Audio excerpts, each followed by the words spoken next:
The year is 1342, and the deep, unrelenting winter has settled over the valley like a heavy, velvet shroud.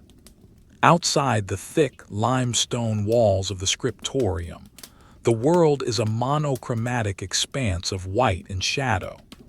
The sun has long since dipped below the jagged horizon of the northern peaks, leaving behind a sky the color of bruised plums, which slowly fades into the deep, infinite indigo of a frozen night. Here within these walls, time does not move in minutes or hours, but in the slow, rhythmic pulse of the fire in the hearth, and the steady, hypnotic drip of the melting icicles clinging to the eaves. You are safe. You are warm. The air inside the room is thick with the scent of aged parchment, dried lavender, and the sweet, resinous aroma of slow-burning pine logs. It is a dry warmth, a comforting weight that presses against your skin, inviting your muscles to let go of the day's labor. You find yourself seated at a heavy oak desk that has seen the passage of decades. The wood is dark, polished by the sleeves of countless scholars who came before you, its surface a landscape of faint scratches and smooth indentations. You run your fingers across the grain, feeling the cool, solid reality of the timber. It is a grounding sensation. To your left, a single beeswax candle sits in a heavy brass holder. The flame is a small, steady teardrop of gold, barely flickering in the still air. You watch the flame for a long moment, observing how the molten wax pools at the base of the wick, a clear, viscous liquid that slowly hardens into an opaque, creamy white as it escapes the heat. The process is slow, deliberate, and entirely peaceful. There is no hurry here. There is only the light, the wood, and the deepening silence of the winter night. The mystery we are to consider tonight is not one of kings or battles, but a quiet puzzle of history, a small, forgotten detail found within the margins of a ledger from the previous century. It is the mystery of the blue of Saint Lazare, a pigment of such startling clarity that it was thought lost to time until this very evening. As you prepare to examine the ancient texts, you first attend to the mundane logistics of your workspace. It is a ritual of calm. You reach for your sharpening knife, a small tool with a bone handle that feels smooth and slightly porous in your palm. The blade is thin and sharp.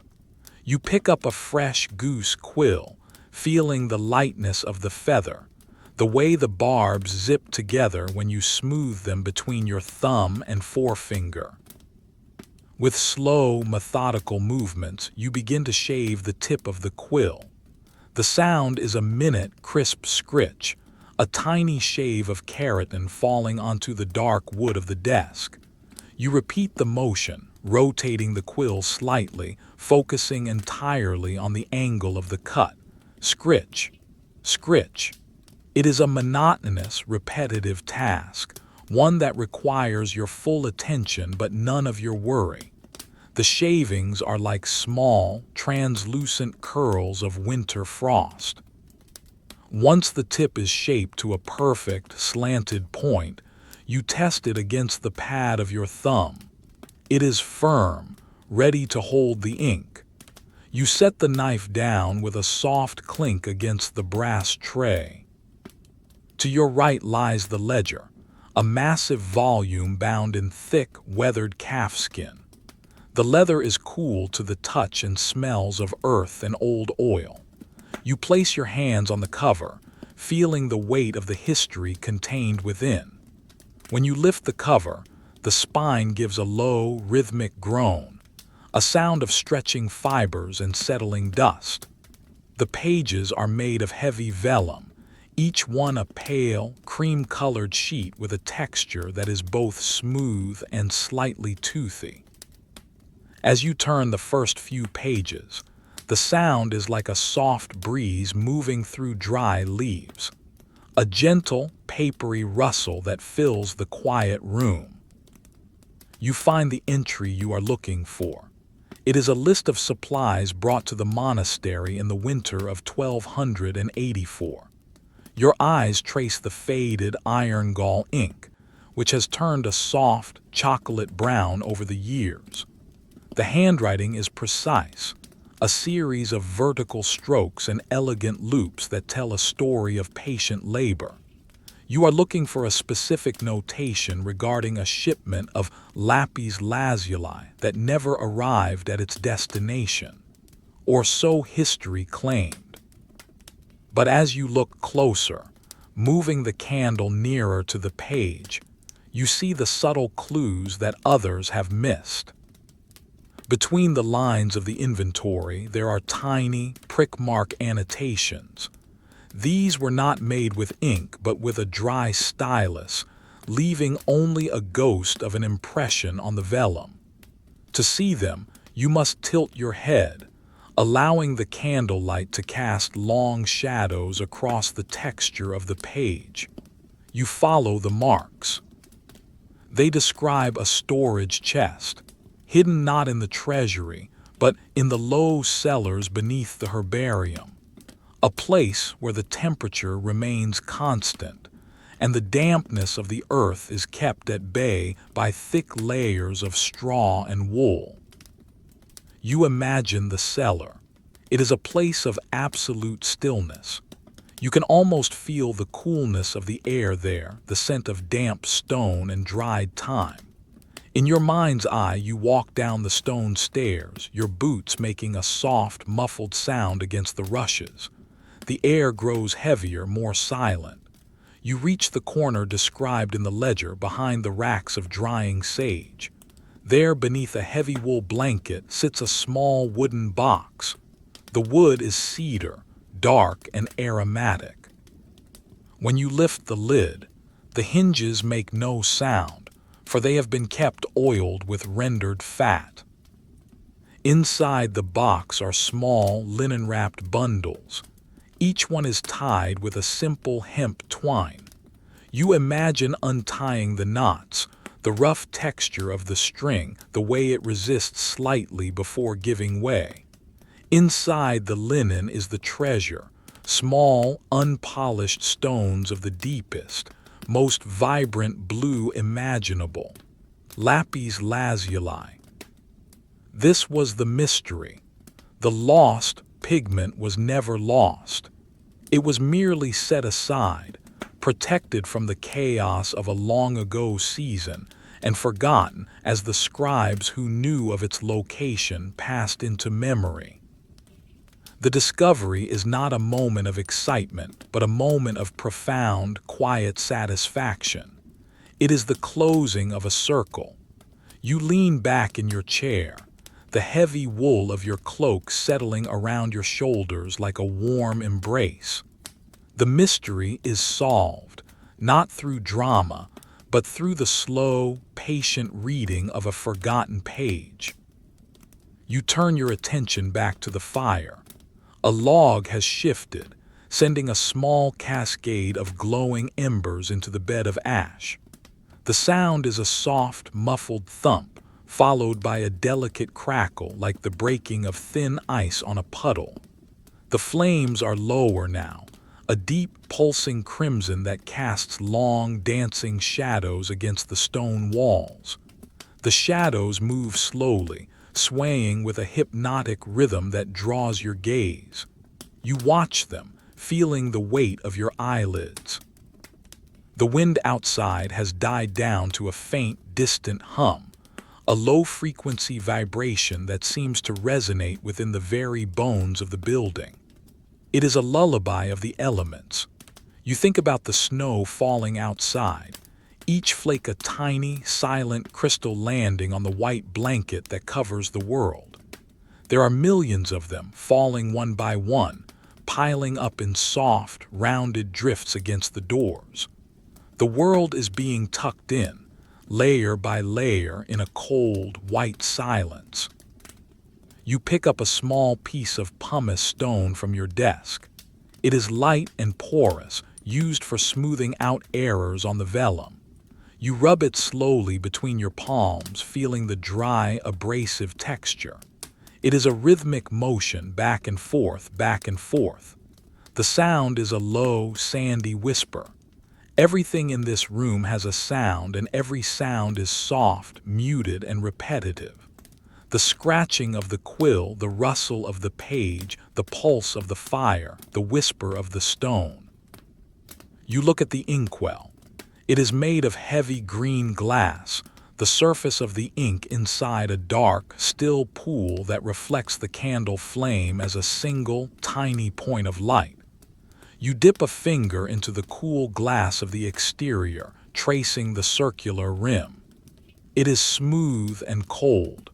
You think of the chemistry of the ink, the oak galls soaked in rainwater, the copperas added to turn it black, the gum arabic to give it body. It is a slow process of brewing, a transformation of earth and water into the medium of thought. Your thoughts begin to drift, as slow and aimless as the snowflakes outside. You think of the monks who sat in this very chair hundreds of years ago. You think of their steady hands, their patient eyes, the way they moved through their days with a sense of purpose and peace. There was no rush then, and there is no rush now. The winter is long and the nights are deep. There is plenty of time for everything. You feel the warmth of the candle on your cheek, a faint, radiant heat that is just enough to be felt. The scent of the beeswax is stronger now, a sweet, floral note that reminds you of summer meadows, of bees humming in the clover, of long, sun-drenched afternoons. But that is far away. Here, there is only the winter, the fire, and the deep, comforting dark. You decide to close the ledger for the night. You reach out, your movements slow and deliberate, and grasp the edge of the heavy vellum. You turn the pages back one by one. Flop, flop, flop. The sound is rhythmic and heavy. Each page is a layer of history being laid back to rest. When you reach the front cover, you let it fall closed with a soft, final thud. The sound echoes slightly in the quiet room before being swallowed by the silence. You stand up, feeling the stretch of your muscles, the slow, satisfying ache of a body ready for rest. The floorboards beneath your feet are solid, making only the faintest of creaks as you shift your weight. You walk to the window, the narrow slit in the stone wall. The glass is cold as you approach. You look out into the darkness. You can see nothing but the faint, ghostly glimmer of the snow and the silhouettes of the trees, their branches heavy with white. The world is asleep. You return to the hearth and take the iron poker, a long, heavy rod of blackened metal. You gently stir the embers, spreading them out so they will burn slowly through the rest of the night. The heat brushes against your face, a sudden, glowing intensity that feels like a physical weight.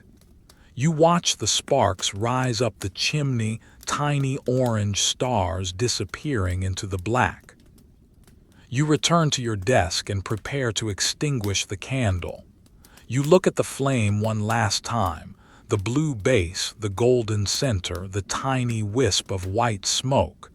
You take a deep, slow breath. The air is cool and tastes of pine. You lean forward and blow gently. The flame vanishes instantly, replaced by a thin, curling ribbon of smoke that rises into the darkness. The room is now lit only by the low, red glow of the fire. The shadows are deep and soft, blurring the edges of the furniture, the walls, and the world. You are surrounded by a warm, protective gloom. You move toward your sleeping pallet, a simple frame covered in thick woolen blankets and a mattress stuffed with sweet, dried hay. You sit on the edge, feeling the soft crunch of the hay beneath you. You remove your boots, the leather soft and supple. Your feet feel light and cool. You pull back the heavy blankets. They are dense, heavy, and hold the faint scent of wood smoke and sheep's wool. As you lie down, the weight of the blanket settles over you, a comforting pressure that pins you gently to the bed. You are encased in warmth. You close your eyes. The world outside is cold and vast, but here you are small, safe, and entirely at peace. The mystery of the blue pigment is solved. The ledger is closed. The fire is fading. The sounds of the room continue in the dark. The rhythmic expansion and contraction of the cooling stones. The distant, muffled sigh of the wind. The steady, slow beat of your own heart. Everything is as it should be. Everything is quiet. Everything is still. You are drifting now, sliding into the soft, dark waters of sleep, where the snow falls silently and the mysteries of the past are nothing more than gentle dreams. The darkness is absolute, yet it feels luminous, a velvet space where your thoughts dissolve into pure sensation. The texture of the wool against your chin, the rhythmic flow of your breath, the distant, melodic drip of the melting ice. You are sinking deeper, further away from the world of light and logic, into the profound, unchanging peace of the winter night. Sleep is coming, a slow-moving tide that pulls you under its gentle surface. You do not resist. You let go, falling into the deep, quiet history of the earth, where every secret is eventually covered by the snow and every soul finds its rest. The morning arrives not with a burst of light, but with a gradual thinning of the darkness, a slow transition from the deep indigo of night to a soft, pearlescent gray. You wake slowly, the transition from sleep to wakefulness as gentle as a tide receding from a sandy shore. The heavy woolen blankets still hold the heat of your body, creating a microclimate of profound comfort against the encroaching chill of the room. You lie still for a long time, listening to the silence of the winter morning. It is a dense, muffled silence, the kind that only comes when the world is buried under several feet of fresh, powdery snow. There is no sound of birds, no rustle of wind, only the rhythmic, nearly imperceptible sound of your own breathing. As you eventually push back the covers, the cool air of the chamber meets your skin. It is a sharp contrast, but not an unpleasant one. It is a bracing, clean sensation that makes the warmth of your heavy wool tunic feel even more luxurious as you pull it over your head. The fabric is thick and slightly coarse, the fibers of the sheep's wool interlocking to create a barrier against the frost. You reach for your stockings, made of the same dense material, and pull them on. The sensation of the wool against your skin is a grounding, tactile experience. Each movement is slow and deliberate. There is no reason to rush. The winter day ahead is short, and its tasks are quiet and repetitive. You walk toward the small window, your soft leather shoes making a faint, rhythmic thud-hush sound on the stone floor. The window pane is a mosaic of frost. During the night, the moisture in the air has crystallized against the cold glass, forming intricate, fern-like patterns that crawl across the surface. You lean in closer to examine them. Each crystal is a tiny, geometric marvel, a delicate branch of ice that has grown with agonizing slowness. You reach out and press your thumb against a clear patch of glass. The cold is immediate and biting, a sharp needle of temperature that radiates through your skin. After a few seconds, The heat of your thumb begins to melt a small circle in the frost. The ice turns to a clear liquid, which slowly, very slowly, trickles down the pane in a single, shimmering bead. You watch its progress until it disappears into the lead came at the bottom of the frame. Today's focus is a mystery of architecture, a puzzle that has lived in the bones of this stone priory for 3 centuries. It is the mystery of the seamless wall. In the eastern wing, there is a section of masonry where the stones are joined so perfectly, so tightly, that not even the thinnest blade of a knife can be inserted between them. For generations, it was whispered that the stones were fused by alchemy, or that they were not stones at all, but a single giant block carved by giants. But you know better. You know that the truth is far more mundane and therefore far more satisfying. It is a mystery of patience, of logistics, and of the slow, rhythmic labor of the master masons. To investigate, you must travel to the lower archives, a room carved directly into the bedrock of the hillside. You pick up a small iron lantern. The metal is cold and heavy in your hand, the ring handle worn smooth by decades of use. You strike a flint against a piece of steel, chink, chink, chink.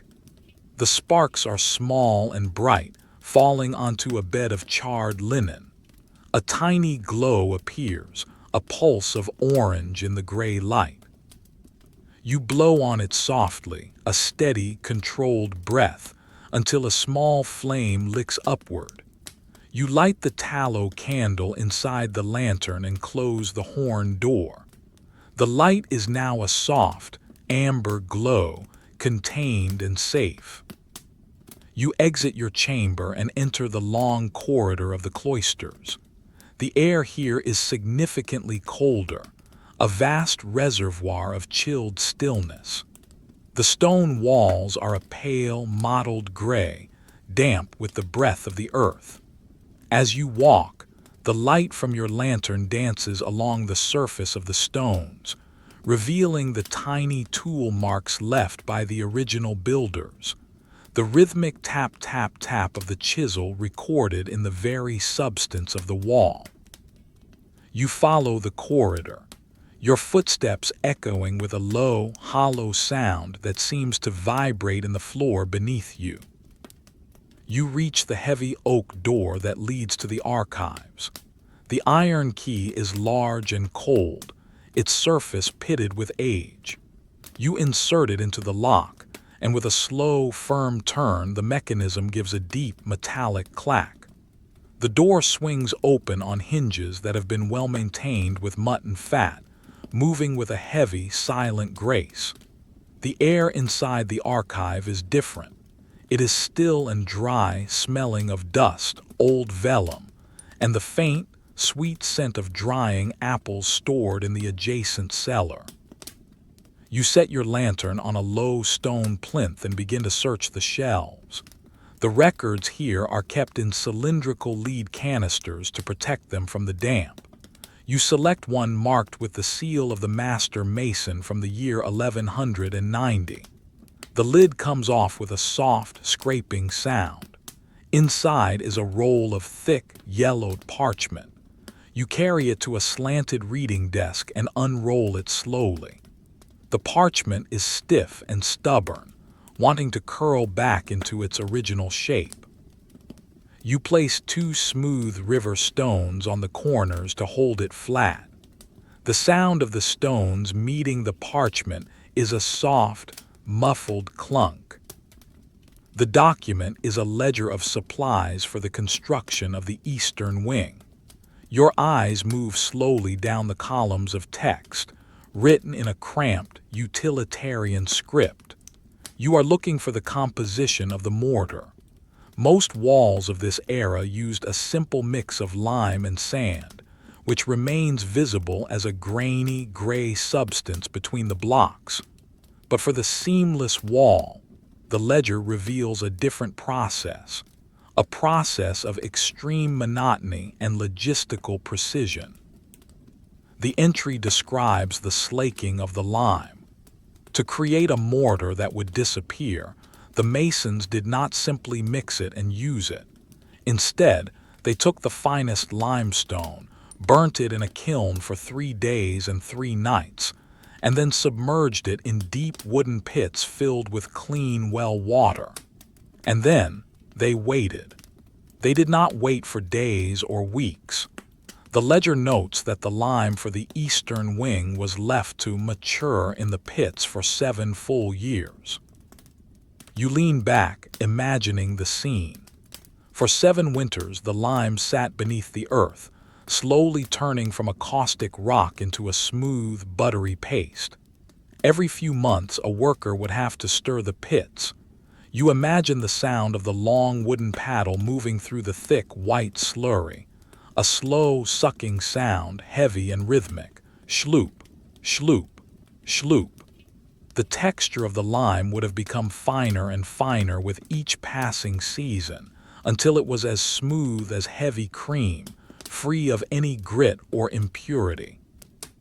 When it came time to build the wall, this aged lime was mixed not with rough sand, but with finely crushed white marble dust and a small amount of curdled milk, the casein acting as a natural binding agent.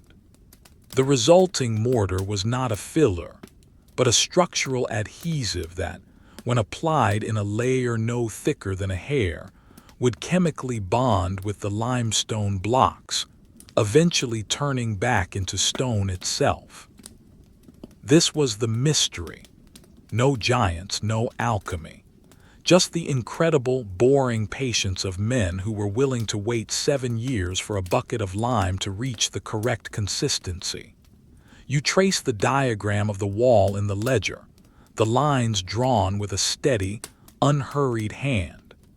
The masons would have spent hours grinding the faces of each stone block using flat stones and water, rubbing them back and forth until they were perfectly level. The sound of stone on stone, a constant, rhythmic grrr rush, would have filled the air for months on end. You feel a profound sense of peace as you contemplate this slow labor. In a world that often feels hurried, the thought of a 7-year-old bucket of lime is strangely comforting. It is a reminder that the greatest things are often the result of the most mundane, repetitive tasks. You decide to visit the wall itself. You roll up the parchment, the dry surface crackling softly, and return it to its lead canister. You pick up your lantern and head back up the stairs, leaving the cool silence of the archive behind. You walk toward the eastern wing, where the morning light is now beginning to hit the high windows. You reach the section of the wall. In the soft, diffused light, the stones look like a single, continuous sheet of pale gray silk. You step closer, your nose almost touching the cold surface. You run your hand over the join. It is impossible to feel where one block ends and the next begins. The surface is smooth and cool, with a very slight, chalky texture. You follow the line of the joint with your fingertip. It is a vertical line of absolute precision, a testament to a human being who spent an entire summer doing nothing but sanding the edge of a single stone. The silence in this part of the priory is absolute. The thick walls dampen any sound from the outside world. You stand there for a long time, simply breathing, feeling the stillness of the masonry. The air is cold, but the sight of the perfectly joined stones gives you a sense of internal warmth, the satisfaction of a puzzle solved, of a task completed with ultimate care. You think about the logistics of the winter when this wall was built. They would have had to keep the stone from freezing while the mortar cured. They would have hung heavy woolen tapestries over the work and kept small charcoal braziers burning nearby. You can almost smell the faint, acrid scent of the charcoal and the dampness of the drying lime. You can almost hear the soft, muffled voices of the masons as they checked the level of the stones in the dim light. You turn away from the wall and begin the slow walk back to the main hall. Your lantern light swings in a gentle arc, illuminating the floorboards and the bases of the pillars. Each pillar is a cylinder of strength, holding up the massive weight of the timber roof. You look up into the shadows of the rafters, where the oak beams are dark with age. They are silent sentinels, having watched over this space for centuries. As you return to the central hearth of the priory, you find that the fire has been rebuilt. A large, gnarled log of oak sits in the center, its bark slowly blackening and curling back as the heat takes hold. Small, bright orange flames lick at the edges, making a soft, rhythmic pop and crackle. The warmth of the fire reaches out to meet you as you approach, a physical embrace that thaws the chill from your bones. You find a heavy wooden chair near the fire and sit down. The wood is old and sturdy, providing a solid support. You lean your head back and close your eyes, listening to the fire. It is a complex, hypnotic symphony of small sounds. The hiss of moisture escaping a knot in the wood. The delicate, glass-like tinkle of a falling ember. The low, steady roar of the draft in the chimney. You think about the seamless wall and the 7-year lime. You think about the scribes and the blue pigment. Your mind begins to weave these thoughts together into a slow, rhythmic tapestry of history. Everything is connected by the thread of time and the patience of the human hand.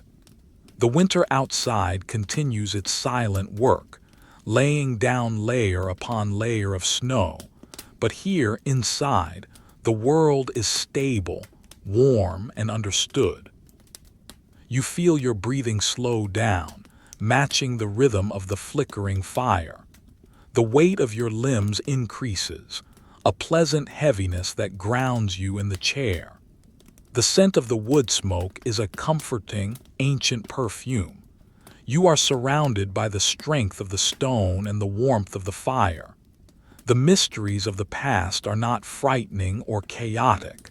They are simply the result of long, quiet days and the steady application of skill. The gray light from the high windows begins to shift, casting long, slow shadows across the floor. The day is moving at its own pace, indifferent to the world beyond the snow. You are content to move with it. You are safe. You are warm. The wall is solid. The fire is bright. The winter is a time for rest, for reflection, and for the slow, hypnotic study of the world's quietest secrets. As you drift in the borderland between waking and sleep, you imagine the lime pits again. You see the white, buttery paste sitting in the dark earth, wading through the seasons, waiting for its moment to become part of something permanent. You feel that same sense of patient waiting within yourself. There is no need for action. There is only the need to be, to breathe, and to let the stillness of the winter night settle over you like a heavy, woolen blanket. The sounds of the priory fade into a soft, monochromatic hum. The world is a place of deep, enduring peace. The stones are silent. The fire is steady. And you are falling deeper and deeper into the quiet, boring, and beautiful history of the night. The morning has matured into a steady, pale luminescence that fills the priory's high-vaulted spaces with a light the color of skimmed milk. It is a quiet light, one that does not dazzle or glare, but instead softens the edges of the world, turning the rough-hewn stone into a surface that looks almost soft to the touch. You leave the warmth of the central hearth and make your way toward the northern corridor, a passage that leads to the chandler's workshop. This part of the building is tucked away, shielded from the prevailing winds by a thick buttress of granite. The air here is noticeably cooler, but it carries a scent that is intoxicatingly thick and sweet. The heavy, golden aroma of beeswax mingled with the more grounded, earthy scent of rendered tallow. As you approach the heavy, iron-banded door of the wax room, you stop for a moment to observe the floor. The flagstones here are different from the rest of the priory.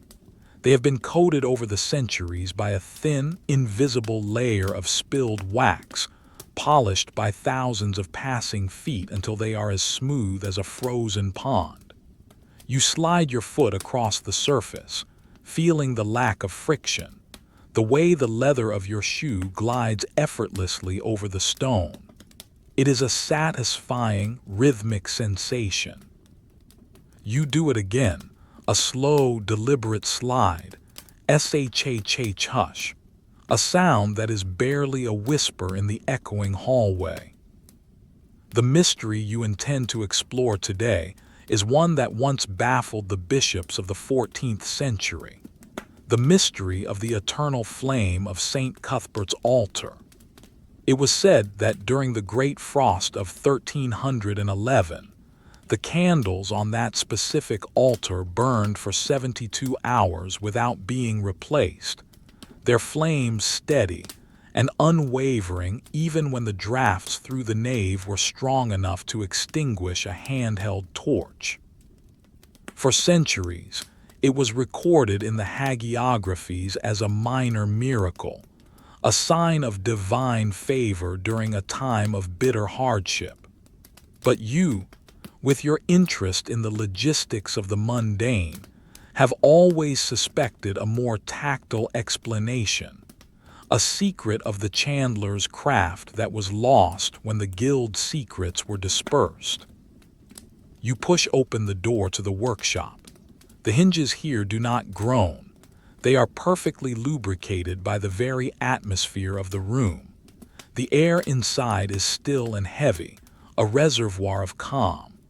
To your right, large copper vats sit cold upon their stone plinths.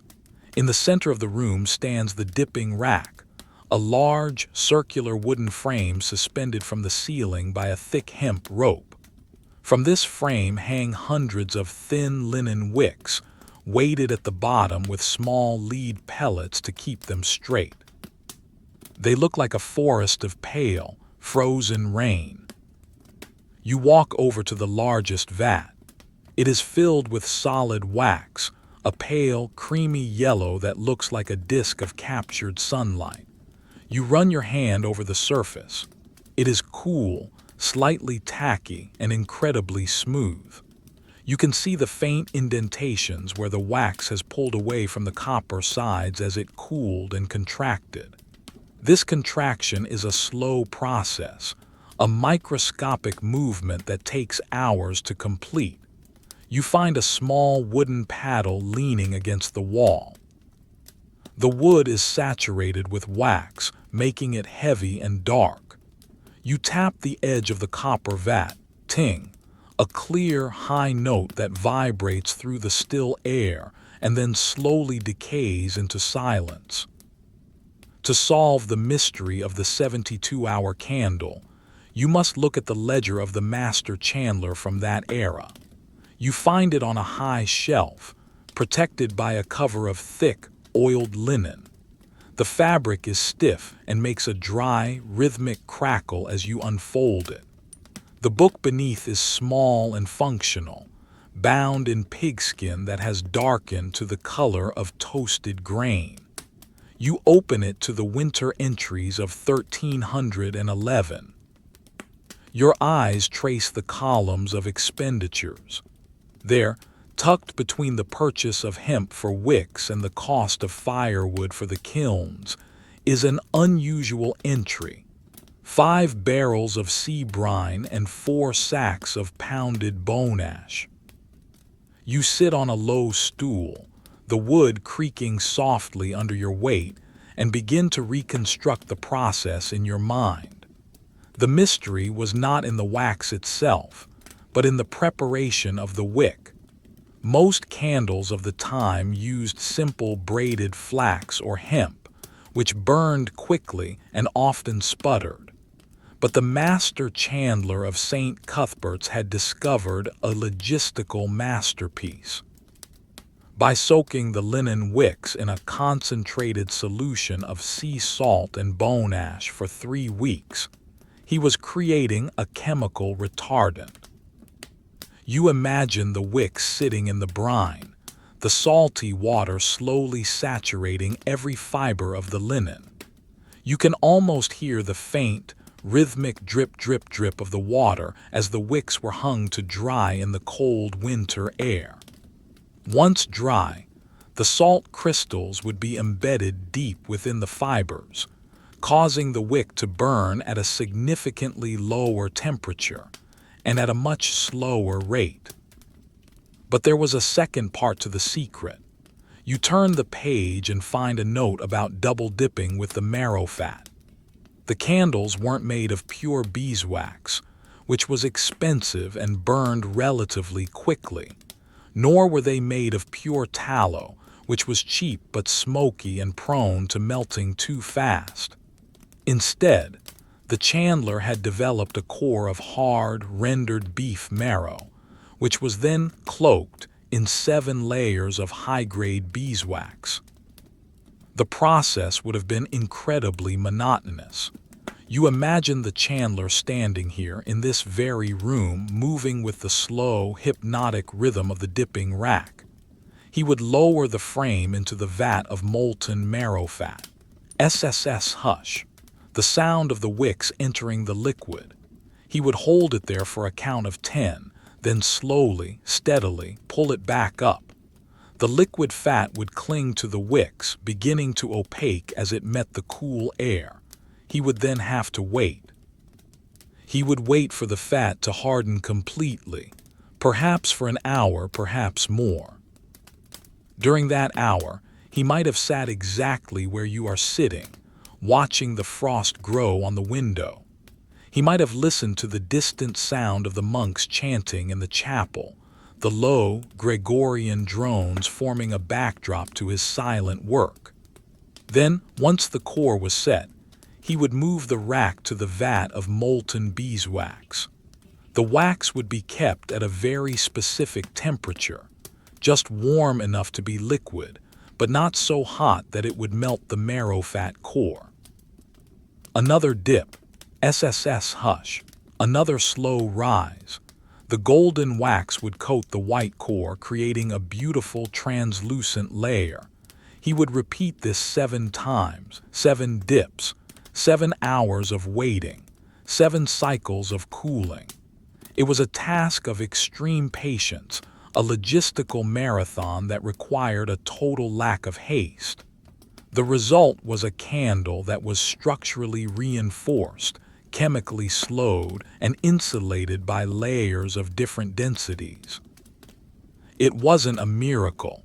It was a masterpiece of boring, repetitive excellence.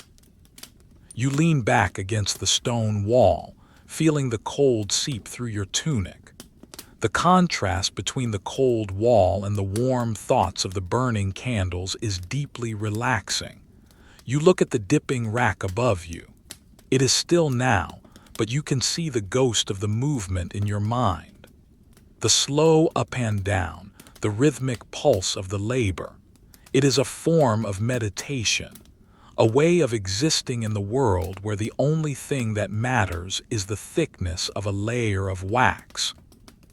You decide to prepare a small fire in the chandler's hearth to take the edge off the morning chill. There is a pile of scrap wood in the corner, mostly old barrel staves and broken tool handles. You pick up a piece of oak, feeling its weight and the roughness of the grain. You place it carefully on the hearth, followed by a handful of dry wood shavings. You reach for your flint and steel again. The movement is familiar now, a practiced rhythm, chink, chink, chink. The sparks are like tiny, fleeting stars in the dim room. One lands on a shaving, and a thin, blue thread of smoke begins to rise. It smells of old forest and dry earth. You blow on it, a slow, sustained exhale that coaxes the spark into a flame. The flame is small at first, a tiny orange leaf that flickers tentatively. But as it catches the oak, it grows, casting a warm, flickering light across the copper vats and the rows of hanging wicks. The shadows in the room begin to dance. They move with a slow, swaying motion, stretching across the ceiling and shrinking back down to the floor. You watch them, your eyes following the rhythmic shift of light and dark. It is hypnotic. The sound of the fire is a low, comforting murmur. The occasional crack of the wood, the soft hiss of escaping gases, the steady roar of the heat. You pick up a stray piece of beeswax from the workbench.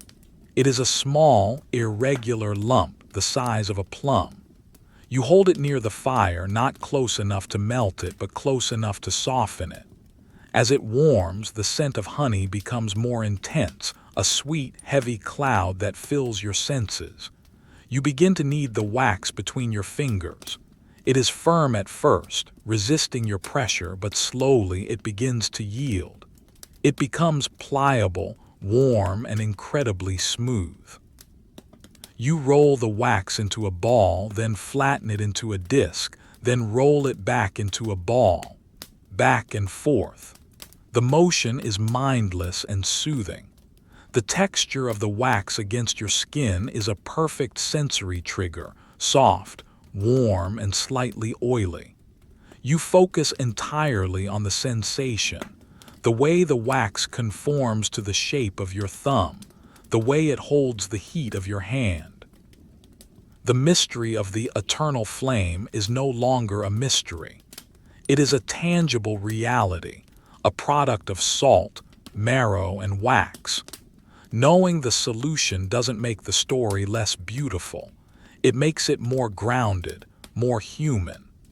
It is a reminder that in the depths of a medieval winter, human ingenuity found ways to create light and warmth through the most monotonous of means. You look out the small, high window of the workshop. The sky has turned a deeper shade of gray, and large, heavy snowflakes have begun to fall again. You watch one flake as it drifts toward the glass. It moves with a chaotic yet graceful path, tossing and turning in the invisible currents of the air before finally landing on the exterior stone sill. It is joined by another, and another, until the sill is covered in a soft, white velvet. The world outside is disappearing again, tucked away under the snow. But here, by the fire, with the scent of wax and the warmth of the oak, you are perfectly situated. You feel a deep sense of stillness. Your heart rate has slowed, matching the low, steady pulse of the flames. Your thoughts are like the falling snow, slow, silent, and settling into a quiet layer of peace. You think about the candles again. You think about the light they provided to the monks as they prayed in the dark, frozen hours of the night. That light was steady because someone had the patience to dip a wick 7 times. That light was enduring because someone understood the properties of salt and bone. It is a comforting thought that the most profound experiences of our lives are often supported by a foundation of very boring, very careful work. You set the ball of wax down on the workbench and lean your head against the wall. The rhythmic sound of the fire and the sight of the swaying shadows are drawing you deeper into a state of relaxation. You feel the weight of your body pressing into the stool, the solidity of the stone floor beneath your feet. Everything is stable. Everything is quiet. The workshop is a sanctuary of logistics and craft. There are no problems to solve here that cannot be addressed with patience and time.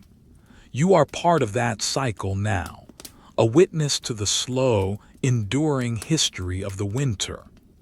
The fire is beginning to burn down to a steady bed of coals, the orange glow deep and resonant.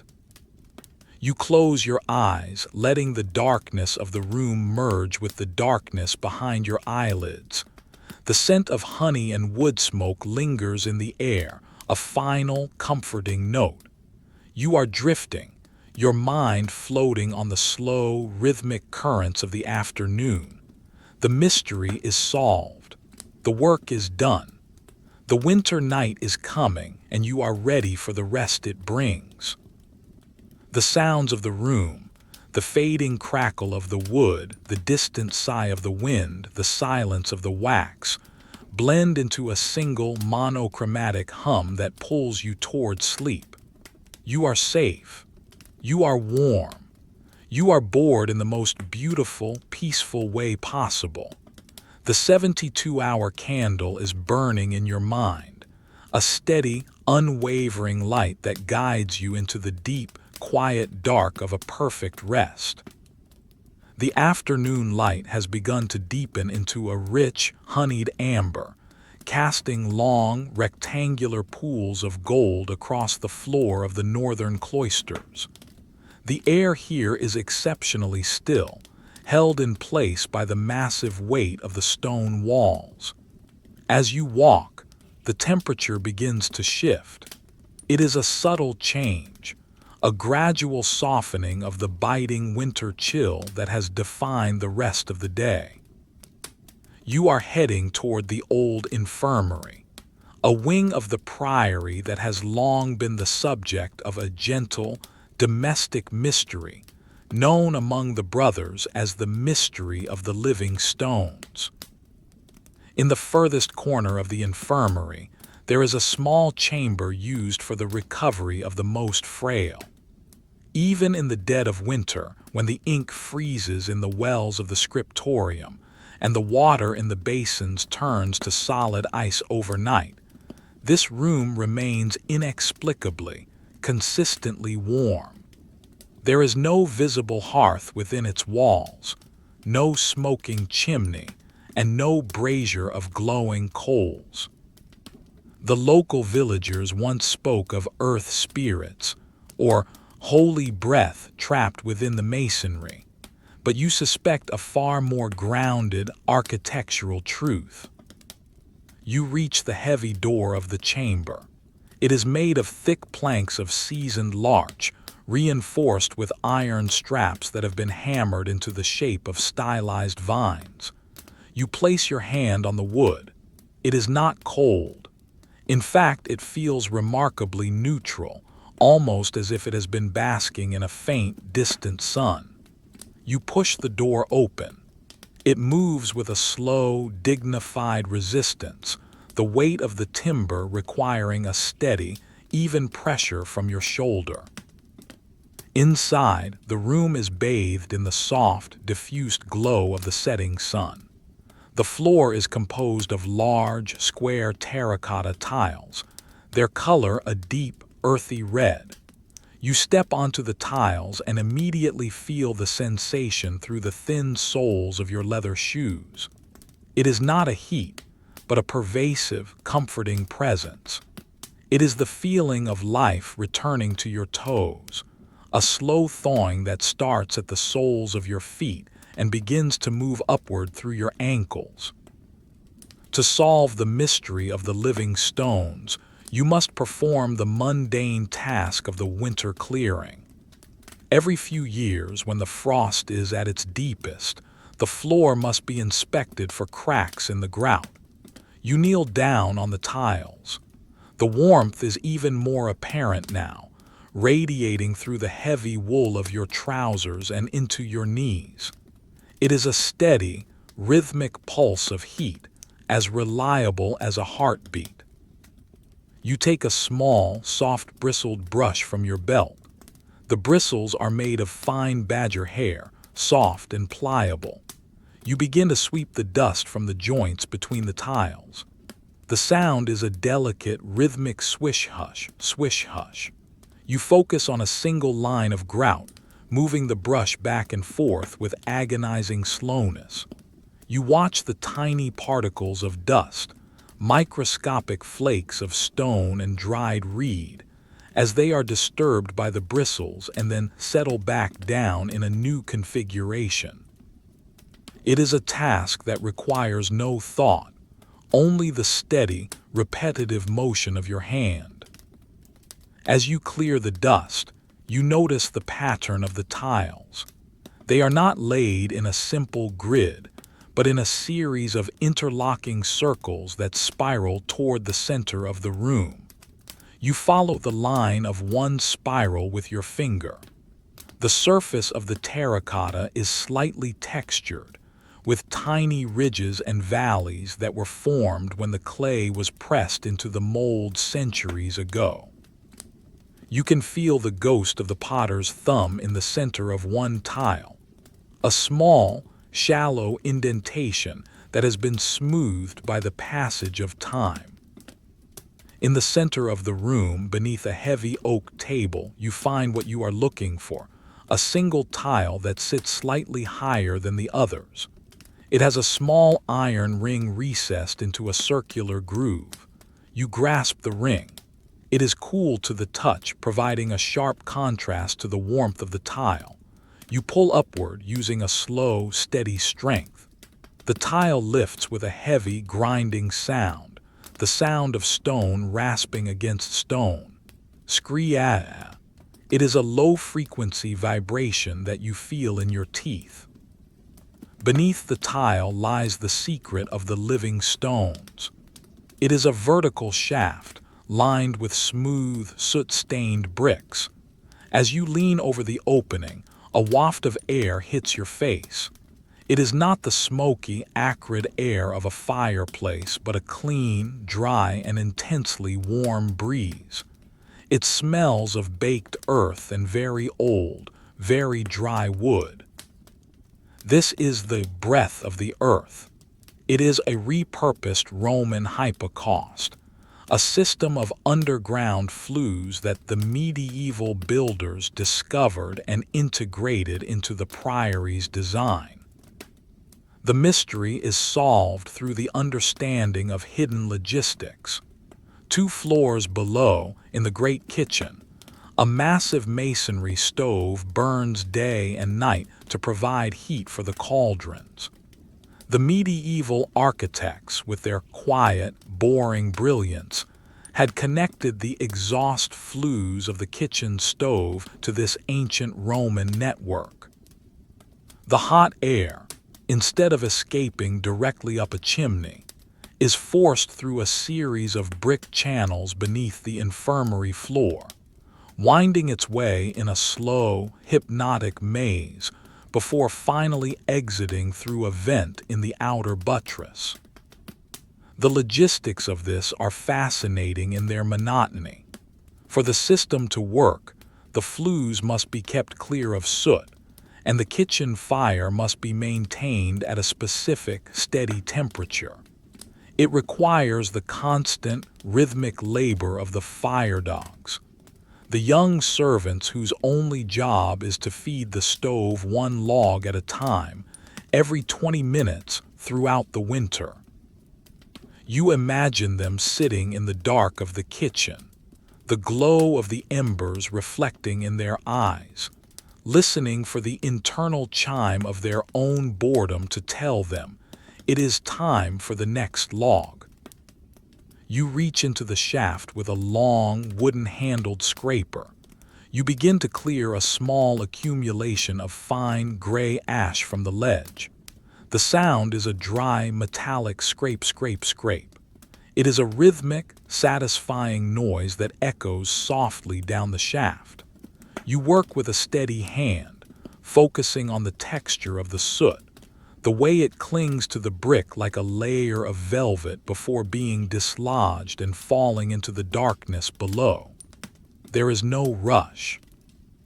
The warmth rising from the shaft is a constant companion, a soft pressure against your skin that makes your movements feel fluid and effortless. Once the ledge is clean, you lower the tile back into place.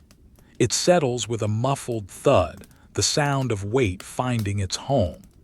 You spend the next hour realigning the dust you swept earlier, ensuring the floor looks as undisturbed as it did when you arrived. This is the essence of your work, the slow, careful restoration of order. You move from tile to tile, the brush making its rhythmic swish-hush sound, a lullaby for the room itself. The sun has now dipped below the horizon, and the amber light has faded into a deep, dusky violet. The room is growing dark, but the warmth remains, a steady and invisible sun beneath your feet. You sit on the floor, your back against the smooth, larch door. You can feel the heat through your cloak, a deep, penetrating warmth that relaxes the muscles of your lower back and shoulders. You close your eyes. In the silence, you begin to hear the heartbeat of the building. It is a very low, rhythmic thrumming caused by the movement of air through the flues. It is a sound that is felt more than heard, a gentle vibration that matches the pace of your own breathing. You imagine the air moving through the brick maze beneath you, turning corners, slowing down, radiating its energy into the terracotta, and finally rising to meet you. It is a slow, endless cycle of heat and stone. You think about the logistics of the wood supply that feeds this warmth. Somewhere out in the frozen forest, the woodcutters have spent the autumn felling oak and ash. They would have split the logs with rhythmic blows of the axe, thwack, thunk, the sound echoing through the crisp air. The wood would have been stacked in neat geometric ricks where it sat for months, slowly drying, its moisture evaporating into the wind. Then it was brought here on sledges, the runners hissing over the snow, to be stored in the dry cellars. Every warm moment in this room is the result of those thousands of small, repetitive, and utterly mundane actions. The darkness in the room is now nearly complete, save for the faint, ghostly shimmer of the snow outside the window. You find yourself drifting, your thoughts becoming as slow and steady as the air in the flues. There is a profound sense of safety in knowing how the world works, in understanding that the miracle of the warm floor is simply the result of good masonry and a well-fed fire. It makes the world feel manageable, stable, and kind. You reach out and touch the floor one last time. The terracotta is smooth, warm, and solid. It is a tangible reminder of the continuity of history, of the way human beings have always sought to create small pockets of comfort against the vastness of the winter. You feel a deep, heavy tiredness beginning to settle over you, a physical manifestation of the room's warmth. Your eyelids feel weighted, as if they are made of the same soft velvet as the soot in the flues. You decide to stay here for a while longer, sitting in the dark, breathing the warm, dry air. There are no more mysteries to solve tonight. The living stones are understood. The fire dogs are at their post. The wood is dry. The winter is held at bay by a few inches of brick and a few centuries of engineering. The sound of the priory settling for the night begins to reach you. The distant, rhythmic closing of doors, the muffled sound of footsteps on the stairs, the occasional far-off lowing of a cow in the barn. These sounds are like stones dropped into a deep, still well. They ripple through the silence and then disappear, leaving the world even quieter than before. You are sinking into the stillness. The warmth of the floor is a tide that is pulling you toward sleep. You don't fight it. You let your head rest against the door, the wood cool against your hair while the rest of your body is bathed in the rising heat. The rhythm of the flues becomes the rhythm of your mind, a slow, hypnotic loop of warmth, stone, and silence. Everything is in its place. The logistics are sound. The winter is long, but you are in the warmest corner of the world, protected by the spirit's breath that is nothing more and nothing less than the patient, boring work of the past. You close your eyes, and as the last of the purple light vanishes from the window, you fall into a deep, dreamless rest, cradled by the steady, unmoving warmth of the stones. The deep indigo of the winter evening has now solidified into a velvet, starless black. Outside the thick, protective shell of the priory, the wind has found a new, lower frequency, a resonant hum that vibrates against the heavy oak doors and sighs through the narrow lancet windows. The world is a place of absolute crystalline cold, but inside, the air is still, heavy with the history of the stone and the slow, rhythmic passage of time. You are standing in the center of the great cloister, a square of open sky surrounded by a covered walkway of vaulted arches. The snow in the central garth is untouched, a flat white sheet that seems to glow with its own internal light. You watch a single snowflake drift down, its path slow and wandering, until it settles with invisible weight onto the white expanse. Tonight, you are drawn to the mystery of the singing conduits. For decades, the monks have whispered of the angel's choir that inhabits the water system during the coldest months. When the temperature drops low enough that the breath of a man turns to a white cloud, the lead and copper pipes that carry water from the hillside spring into the lavatorium begin to emit a soft, melodic thrumming. It is a sound of shifting harmonies, a low-frequency music that seems to originate from the very walls themselves. Some called it a divine blessing. Others, a sign that the spring was inhabited by spirits. But as you carry your lantern through the silent cloister, you know that every sound has a source, and every source is a matter of physics and the patient work of the plumber's hand. You reach the lavatorium, a large circular stone basin where the brothers wash their hands before meals. The water here is usually a dark, still pool, but tonight the singing is active. You stand in the silence, letting the sound wash over you. It is a deep, resonant hum, followed by a series of soft, metallic pings that echo rhythmically against the stone. It is not a random noise.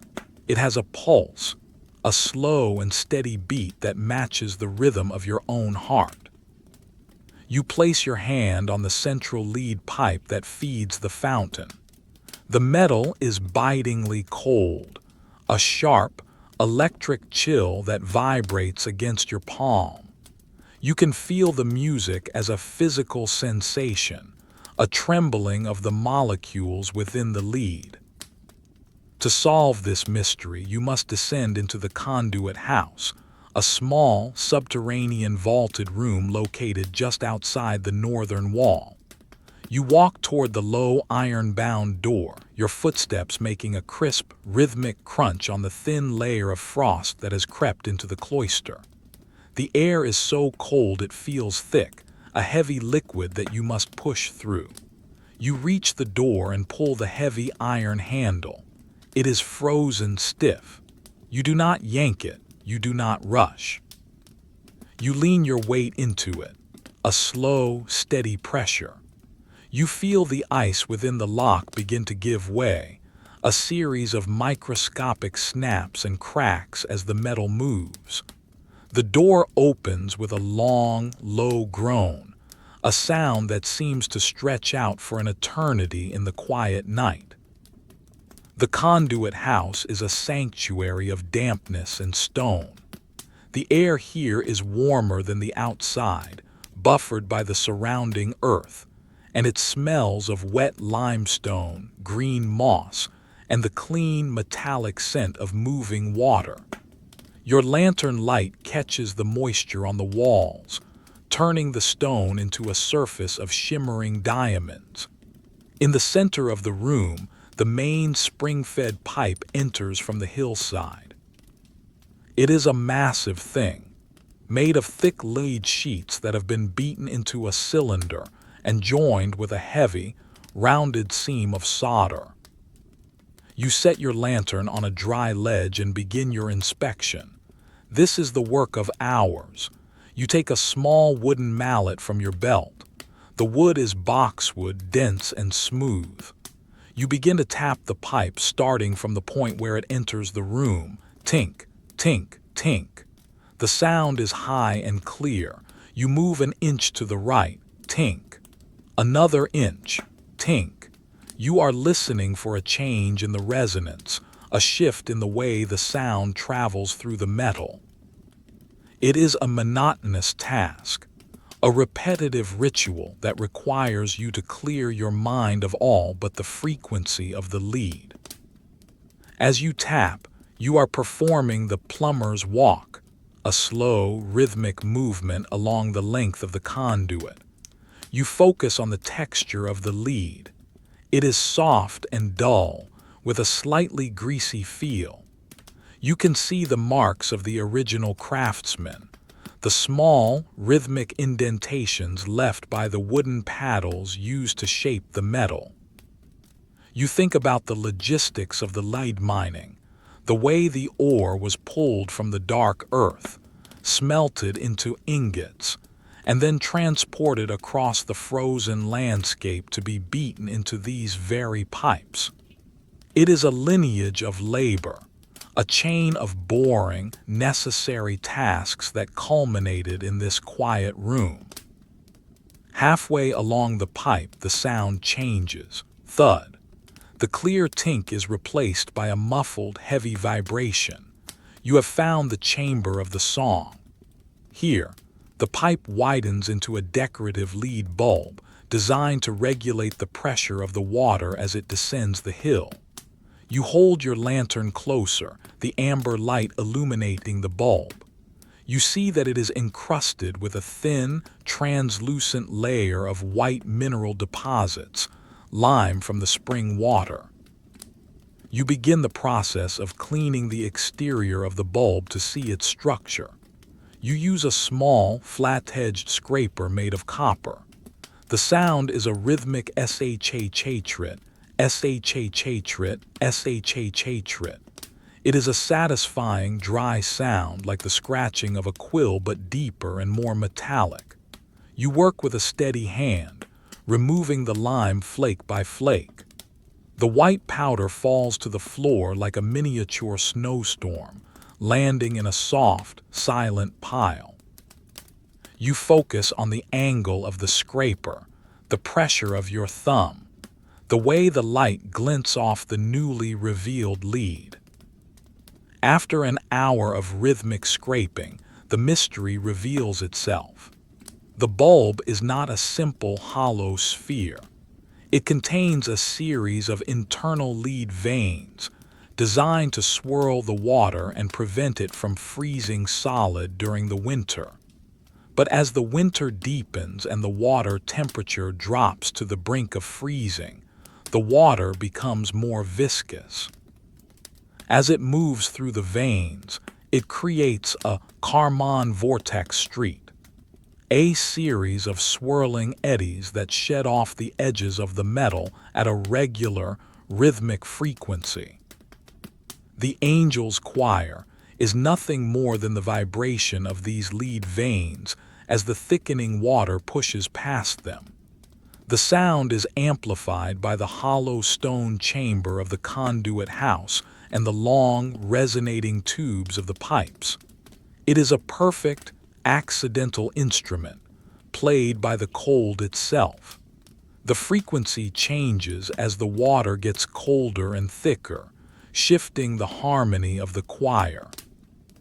You sit back on your heels, the copper scraper resting in your palm. The mystery is solved. The spirits of the spring are simply the laws of fluid dynamics, expressed through the medium of medieval laidwork. You feel a deep sense of calm. The world is a predictable place. It follows rules that can be discovered through patience and the slow application of a scraper. You decide to stay in the conduit house for a while, listening to the music you now understand. The hum is steady, a low G natural that vibrates in your chest. The pings are the sound of the water eddies hitting the walls of the pipe. Together, they create a hypnotic ambient soundscape that fills the room. You watch the water as it flows through a small, open section of the conduit further down. It is a dark, glassy ribbon, moving with a slow, heavy grace. It looks like liquid obsidian. You reach out and touch the surface of the water with the tip of your finger. It is shockingly cold, a needle of ice that makes your entire arm tingle. But the water is still moving. It hasn't surrendered to the frost yet. You pick up a small piece of linen and some linseed oil from your kit. You begin to rub the oil into the lead pipe, a final act of maintenance. The oil is thick and smells of toasted grain.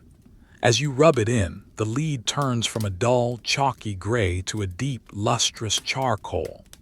The sound of the linen moving over the metal is a soft, rhythmic hush-hush-hush. It is a tactile, sensory experience. The smoothness of the oil, the weight of the lead, the warmth of your own hand working against the cold of the metal.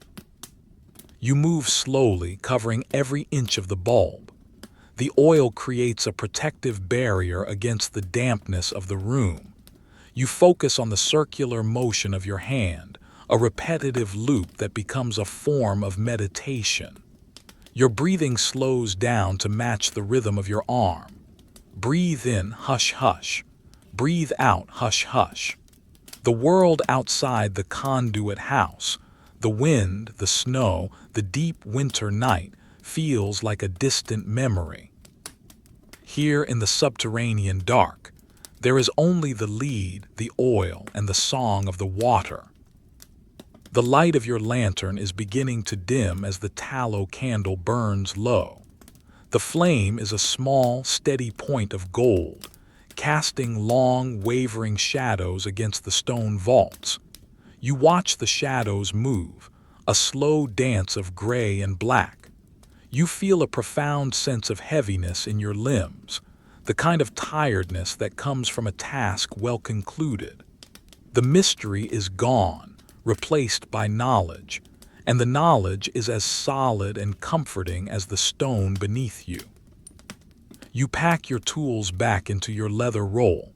Each tool has its place: the mallet, the scraper, the oil flask.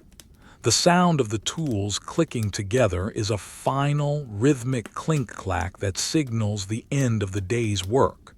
You stand up slowly, your joints making a soft, satisfying sound as they stretch. You pick up the lantern and make your way back to the door. As you exit the conduit house and return to the cloister, the contrast is immediate. The air is sharp and dry, and the stars have finally begun to peek through the clouds, tiny, cold pinpricks of light in the infinite black. You walk back toward your sleeping chamber, your footsteps the only sound in the frozen priory. The song follows you, a faint, distant hum that seems to vibrate through the floorboards as you enter the dormitory. You reach your bed and remove your heavy cloak. The room is dark, lit only by the faint, ghostly reflection of the snow from the window. You lie down, the straw mattress crunching softly as it conforms to your weight. You pull the heavy woolen blankets up to your chin. The wool is warm and smells of home. In the silence of the room, you can still hear the faint, melodic thrumming of the pipes in the walls. It is no longer a mystery but a lullaby, a reminder that even in the deepest, most frozen part of the winter, there is movement, there is rhythm, and there is a system of care that keeps the world functioning. You close your eyes, your mind drifting along the path of the water through the veins, down the pipes, and into the still, dark pool of the basin. You are safe. You are warm. The angels are singing, and their song is the sound of the world simply doing its work, one slow, rhythmic vibration at a time. The darkness is soft and welcoming. You fall into it, sinking deeper into the quiet history of the stone, where every mystery has a solution and every solution is a path to a deeper, more profound rest. The night has reached its deepest point, a time when the very stones of the priory seem to breathe in a slow, rhythmic slumber. You find yourself once again in the scriptorium, though the air here is different now than it was in the early evening. The warmth from the main hearth has long since retreated, replaced by a still, crystalline coolness that hangs in the air like an invisible veil. It is not a biting cold, but a preserved, quiet cold, the kind that keeps the ink from flowing too quickly and the parchment from curling at its edges. You are wrapped in your heaviest winter habit, the thick, undyed wool providing a dense, scratchy comfort against your skin. The weight of the fabric is a grounding presence, a reminder of the thousands of sheep that grazed the summer hills to provide this singular, heavy warmth. Tonight, you have come to address the mystery of the Vanishing Script. It is a quiet concern that has troubled the master of the press for the last 3 weeks of the deep frost. Several of the younger scribes, working late into the night, reported that the lines of text they had painstakingly copied, treatises on logic and the movements of the stars, had almost entirely disappeared by the time the morning bell rang. They spoke of ghostly hands and spiritual erasures, but you know that the world of the scriptorium is governed by more tangible forces, the chemistry of the earth, the purity of the water, and the logistics of the scribe station. You sit at your designated desk, the same heavy oak surface you have touched many times before. In the dim light of your single steady candle, the wood looks like a map of deep valleys and polished plateaus. You reach out and touch the inkwell. It is a small, heavy pot made of dark blue glass, its surface cold and smooth. Inside, the ink is a dark, viscous pool, perfectly still, reflecting the golden point of the candle flame as a microscopic star. You pick up a small, thin stirring rod made of polished bone. You begin to stir the ink. The sound is a minute rhythmic shrr-lup, shrr-lup, shrr-lup. It is a liquid sound, heavy and methodical. You feel the resistance of the pigment as it swirls within the glass. This ink is made from the finest ingredients, crushed oak galls, iron sulfate, and gum arabic, all suspended in rainwater collected during the spring equinox. You watch the way the liquid moves, the way the dark ripples catch the light and then settle back into a flat, obsidian mirror. It is a slow, hypnotic motion. You repeat the stirring for several minutes, focusing entirely on the feeling of the bone rod moving through the dark fluid. There is no rush. In the scriptorium, time is measured by the drying of a line, not the ticking of a clock. To investigate the mystery, you must first examine the parchment itself. You reach for a fresh sheet of vellum, a piece of calfskin that has been treated with such care that it feels as soft as silk, yet remains as sturdy as the wall. You lay it flat on the slanted desk. The sound of the vellum meeting the wood is a soft, papery F-whap. You run your palm across the surface. It is cool and dry, with a very slight, fine nap that catches the light. You can see the faint, ghostly remnants of the animal's life, the tiny pores where the hair once grew, the subtle variations in the thickness of the skin. It is a landscape of texture. You pick up your quill. It is a large, sturdy feather from a winter goose, its shaft clear and strong. You have already shaped the tip into a fine, slanted nib. You dip the quill into the inkwell, watching as the dark liquid climbs up the slit of the nib through capillary action. It is a slow, silent ascent. You hold the quill over the parchment for a moment, waiting for any excess ink to fall back into the well. Drip. A single dark bead falls, creating a tiny, rhythmic ripple on the surface of the ink pool. You begin to write. You are not writing words of great importance, but a simple, repetitive exercise, the alphabet, written over and over in a slow, steady hand. A, B, C. The sound of the quill on the vellum is a crisp, rhythmic scritch-scratch, scritch-scratch. It is the sound of the Middle Ages, the sound of knowledge being preserved one stroke at a time. You focus on the pressure of your fingers, the way the ink flows from the nib onto the thirsty fibers of the skin. You watch as the wet ink shines like black glass for a few seconds before it begins to soak in and turn matte.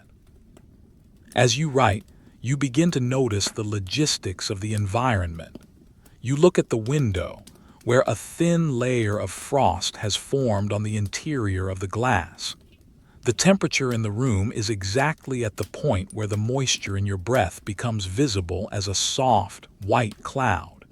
You blow a gentle stream of air toward the parchment. The cloud drifts over the wet ink, swirling in the slow currents of the room. You watch as the moisture from your breath interacts with the surface of the ink. The mystery of the vanishing script begins to reveal itself through the slow observation of these mundane details. You notice that in this extreme cold, the ink is not drying as it usually does.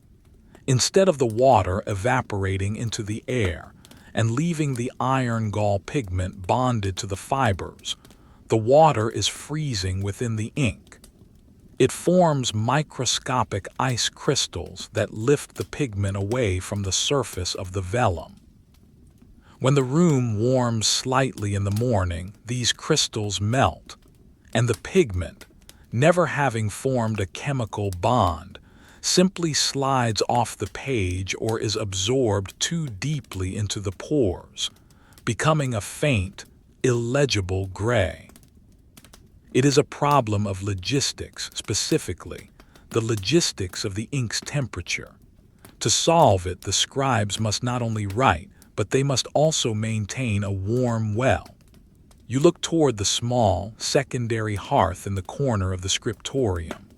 It is a tiny alcove designed to hold a single, large charcoal briquette. You walk over to it, your footsteps echoing softly in the hollow room. You take a small iron shovel and move a glowing ember from your personal foot warmer into the alcove. The ember is a deep, pulsing crimson, its edges coated in a fine white ash. You place the inkwell on a small stone shelf above the ember. The stone is thick and will radiate a gentle, steady heat for hours. You sit back down and wait. This is the essence of the work, the waiting. You watch the inkwell. You cannot see the heat moving into the glass, but you know it is happening. You imagine the molecules of the ink beginning to move more quickly, the ice crystals dissolving, the liquid returning to its proper bonding state. It is a slow, invisible transformation. While you wait, you attend to the logistics of your station. You pick up a small piece of pumice stone, used for smoothing out any rough patches on the vellum. The stone is light and porous, a pale gray color. You rub it slowly against a scrap of parchment. The sound is a low, rhythmic hush hush hush. It is a soothing, repetitive noise that fills the quiet space between your heartbeats. You focus on the circular motion of your hand, the way the pumice creates a fine, white dust that smells faintly of the earth. You blow the dust away, a soft, sustained wish, and watch it disappear into the shadows. After some time, you return to your writing. You dip the now warm quill into the warmed ink. The flow is different now, smoother, more consistent. As you write the next set of letters, you watch the ink closely. It does not sit on the surface like a frozen bead. It sinks in immediately, the iron sulfate reacting with the tannins in the oak gall and the fibers of the vellum to create a permanent, indelible mark. The ghost has been exorcised not with prayer, but with a single coal and a bit of patience. The mystery is solved. The vanishing script was simply a matter of physics, a chemical reaction interrupted by the frost. You feel a deep, quiet satisfaction. The world of the Priory is a complex machine of many parts, and tonight you have ensured that one small gear continues to turn. The knowledge of the ancients will not be lost to the winter. It will be held fast by the warmth of a single ember. You decide to finish the page. You write slowly, savoring the rhythmic scritch-scratch of the quill. Each letter is a small architecture of ink and intent. L, M, N, O. The repetition is hypnotic. You find yourself matching your breathing to the strokes of the pen. Inhale on the upstroke, exhale on the downstroke. The world outside the scriptorium, the vast, frozen landscape, the wind-whipped trees, the deep drifts of snow, feels like a dream. The only reality is the circle of light from your candle, the texture of the vellum, and the steady, dark flow of the ink. The candle has burned down significantly, its flame now sitting deep within the pool of molten wax. The light is softer, more amber, casting long, wavering shadows across the rows of desks. You watch a shadow stretch toward the far wall, a slow, silent movement that seems to mimic the growth of the frost on the window. You feel a profound sense of peace. The room is a sanctuary of order and quiet labor. There is no conflict here, no noise, no rush. There is only the slow, boring, and beautiful work of the mind and the hand. You set the quill down in its rest, a small, carved piece of lead. You look at the page you have written. The ink is now dry, a deep, rich black that seems to vibrate against the cream-colored vellum. It is solid. It is permanent. It will still be there when the morning sun touches the frost on the glass. You have done your part. You pick up a small sand caster, a vessel filled with finely ground sea sand. You sprinkle a thin layer over the writing just to be sure.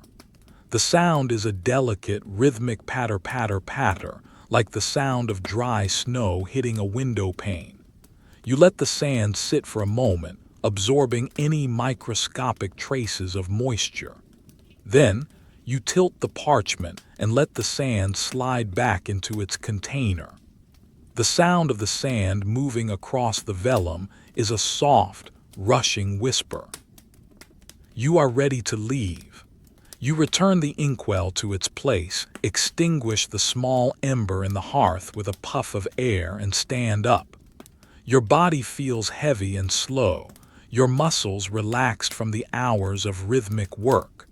You walk toward the door, your lantern casting a gentle, swinging light across the floorboards. Each board gives a small, familiar creak, a rhythmic greeting as you pass. As you return to your sleeping chamber, the silence of the priory wraps around you like a heavy blanket. The mystery of the vanishing ink is gone, replaced by the simple, enduring reality of the written word. You lie down on your pallet, the straw crunching softly beneath you. You pull the heavy woolen blankets up, feeling the warmth you have carried with you from the scriptorium. You close your eyes. In the darkness, you can still see the rhythmic movement of the quill, the slow swirl of the ink, the steady point of the candle flame. You are drifting, your thoughts as dark and peaceful as the ink in the well. The winter is long, the night is deep, and the world is safe. You fall into a profound, dreamless sleep, knowing that the morning will find your work exactly where you left it, solid, silent, and permanent. The midnight hour has passed, and the priory has settled into its most profound state of stillness. The air in the corridors is a living thing, a cold, silent presence that moves with the slow deliberation of an ancient glacier. You are making your way toward the great granary, a massive timber-framed structure that sits on the western edge of the monastery grounds. The walk is short, but in this deep winter, every step is a tactile event. Your heavy leather boots, lined with rabbit fur, make a crisp, rhythmic crunch hush as they sink into the layer of fresh powder that has drifted across the flagstones. You watch the way the lantern light catches the edges of the snowflakes, turning them into tiny, crystalline sparks that dance briefly in the air before settling into the white void. The granary is a place of immense, quiet weight. As you approach the towering doors, made of solid hard oak and reinforced with thick iron plates, you can feel the shift in the atmosphere. The building breathes. It has a scent that is entirely its own, a dry, dusty, and comforting aroma of toasted earth, dried summer grasses, and the sweet, nutty fragrance of 100,000 bushels of grain. This is the heart of the priory's survival, a fortress of logistics against the hunger of the winter. Tonight, you have come to investigate the mystery of the bottomless bin. It is a legend that has persisted for 3 generations, born during the Great Famine of 1315. While the surrounding villages saw their grain stores rot with dampness or disappear into the mouths of vermin, the central silo of this granary remained inexplicably full. The peasants spoke of an angelic replenishment, a miracle of divine multiplication. But you, with your appreciation for the slow and the mundane, have always suspected that the miracle was not one of creation, but of preservation and ingenious, boring engineering. You lift the heavy iron latch. It is cold, the metal drawing the heat from your hand even through your thick wool mittens. The latch gives a deep, satisfying clack-thunk as it releases. You push the door open, and the sound of the hinges is a long, slow, and low-frequency moan that echoes up into the darkness of the rafters. Inside, the air is still and remarkably dry. Your lantern light struggles to reach the ceiling, but it illuminates the massive pillars of oak that support the structure, each one as thick as the trunk of an ancient forest giant. You walk toward the central silo, a circular structure built of interlocking larch planks. The floor here is covered in a fine golden dust, the breath of the grain. Your footsteps are muffled now, the crunch of the snow replaced by a soft, rhythmic thud hush as you move through the dust. You reach the base of the silo. It is a towering cylinder of wood, held together by massive iron hoops. You run your hand over the larch. The wood is smooth, polished by the friction of the grain moving against it for 100 years. It feels surprisingly warm, a testament to the insulation of the wood and the biological life still dormant within the seeds. To solve the mystery, you must perform the logistics of the tally. This is a task of extreme monotony, one that requires a clear mind and a steady hand. You find the master of the granary's desk, a simple wooden bench tucked into a corner. On it sits the tally ledger and a box of fresh tally sticks, long, thin strips of seasoned hazelwood. You pick up a stick, feeling its lightness and the smoothness of the bark. You also pick up a small, sharp knife. The mystery of the bottomless bin begins with the counting. You begin to walk around the perimeter of the silo, tapping the wood with the handle of your knife. Thump, thump, thump. You are listening for the change in pitch that indicates the level of the grain inside. It is a slow process. You move an inch, tap. Another inch, tap. The sound is a deep, resonant hollow, a rhythmic percussion that fills the silent building. You focus entirely on the vibration in your hand. As you reach the midpoint of the silo, you find what you are looking for. A series of small, recessed iron handles hidden behind a sliding wooden panel. You slide the panel back. The sound is a dry, rhythmic shhh scritch. Behind it are the aeration keys. You turn the first key. It is a heavy, slow movement. You can hear the mechanical groan of a wooden screw deep within the structure of the silo. The miracle was, in truth, a masterpiece of subterranean logistics. You descend a short flight of stone steps into the crawl space beneath the silo. The air here is cooler and smells of damp stone and dry sand. Your lantern light reveals the secret. The silo does not rest on the ground. It is suspended on a forest of short, thick stone pillars. Between these pillars is a complex system of sand trays, shallow wooden boxes filled with kiln-dried sea sand. You reach into one of the trays and run the sand through your fingers. It is fine, cool, and perfectly dry. The sound of the sand falling back into the tray is a soft, rushing whisper, like the sound of a distant sea. Shhhhhhhh. This was the secret. The sand acted as a massive, passive desiccant, drawing all moisture out of the air before it could reach the grain. By keeping the grain perfectly dry, the monks prevented the clumping and fermentation that usually caused silos to settle and appear empty. But there was more. You follow the central stone pillar to a heavy wooden lever. You pull it with a slow, steady pressure. From above, you hear a sound like a gentle rain, the sound of grain shifting. This is the gravity feed rotation. The monks had built the silo with an internal, inverted cone.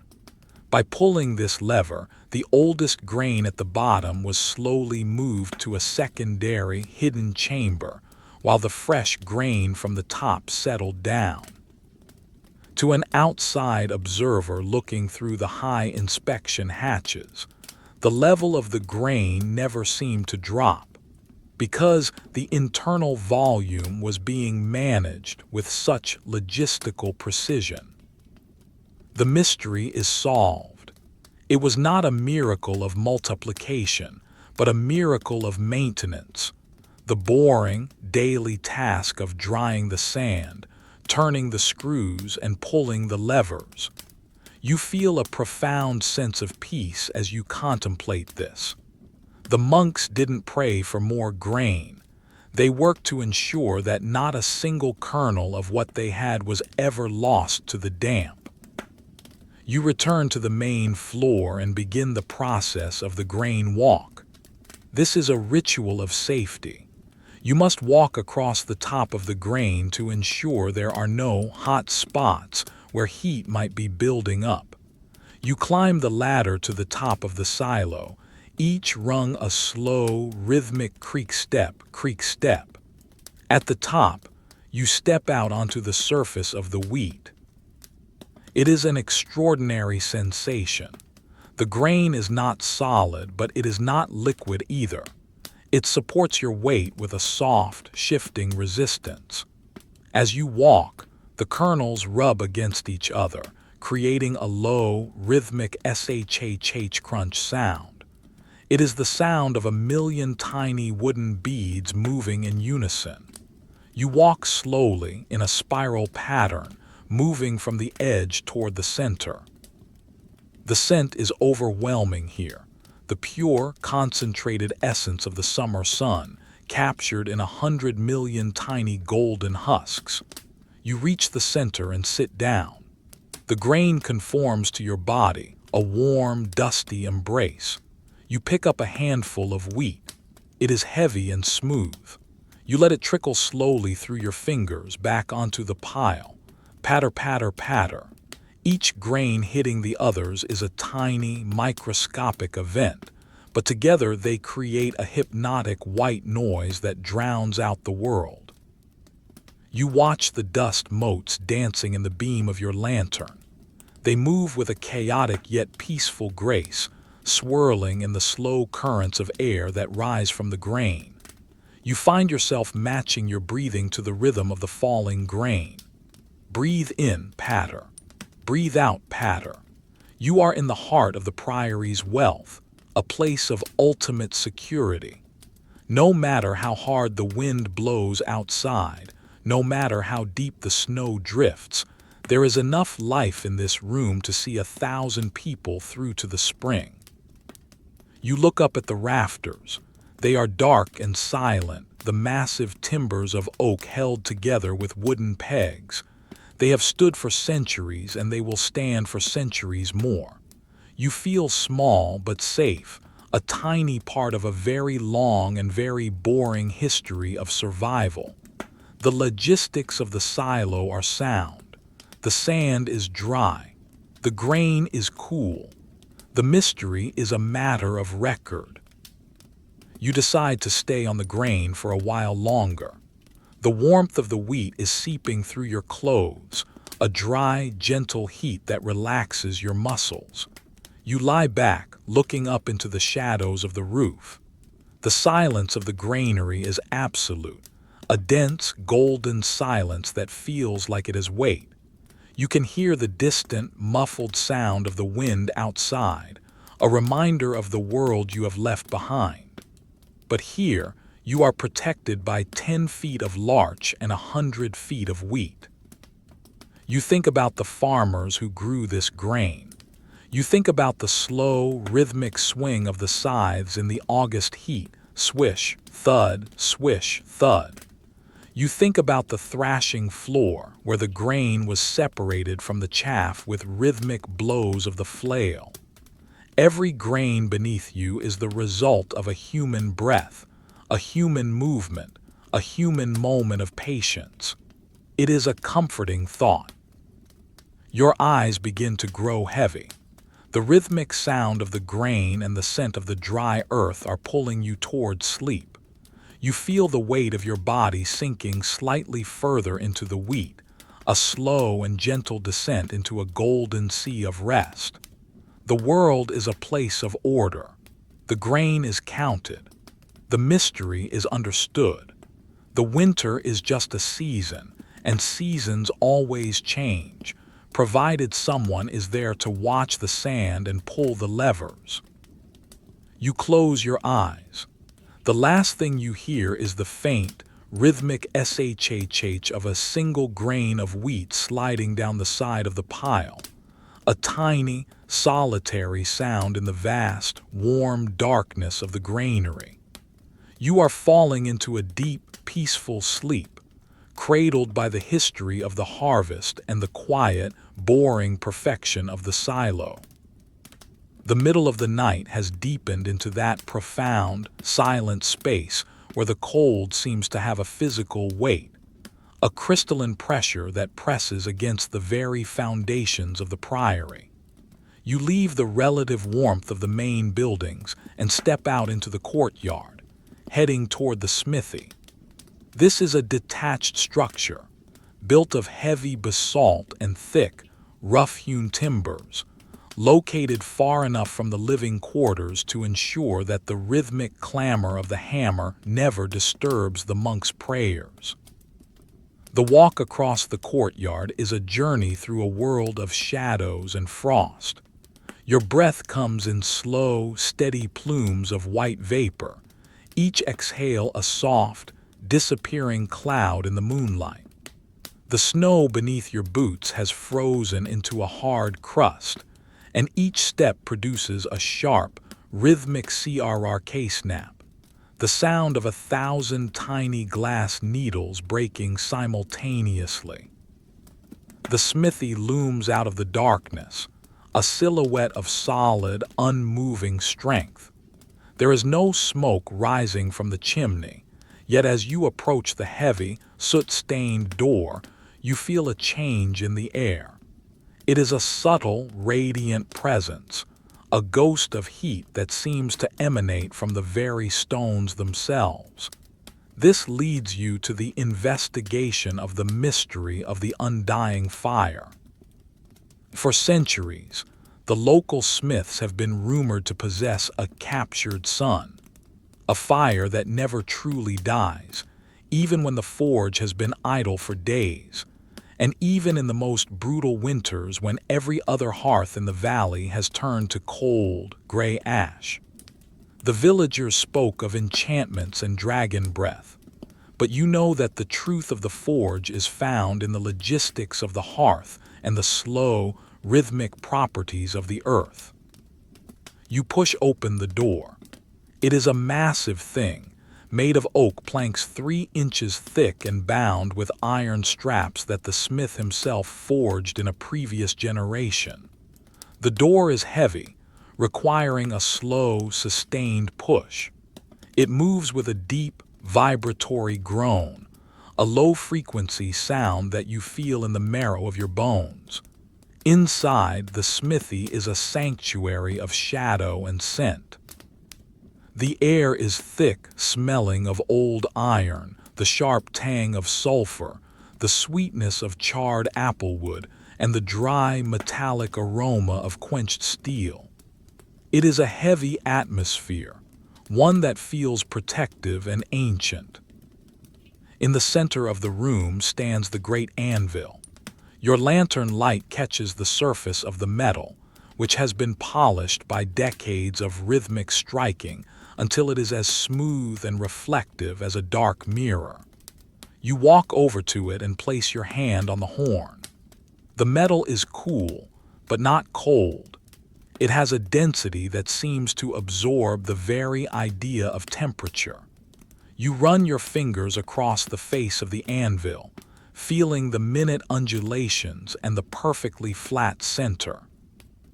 The sound of your skin moving across the steel is a faint, dry whisper, a soft hiss-hush that emphasizes the absolute silence of the room.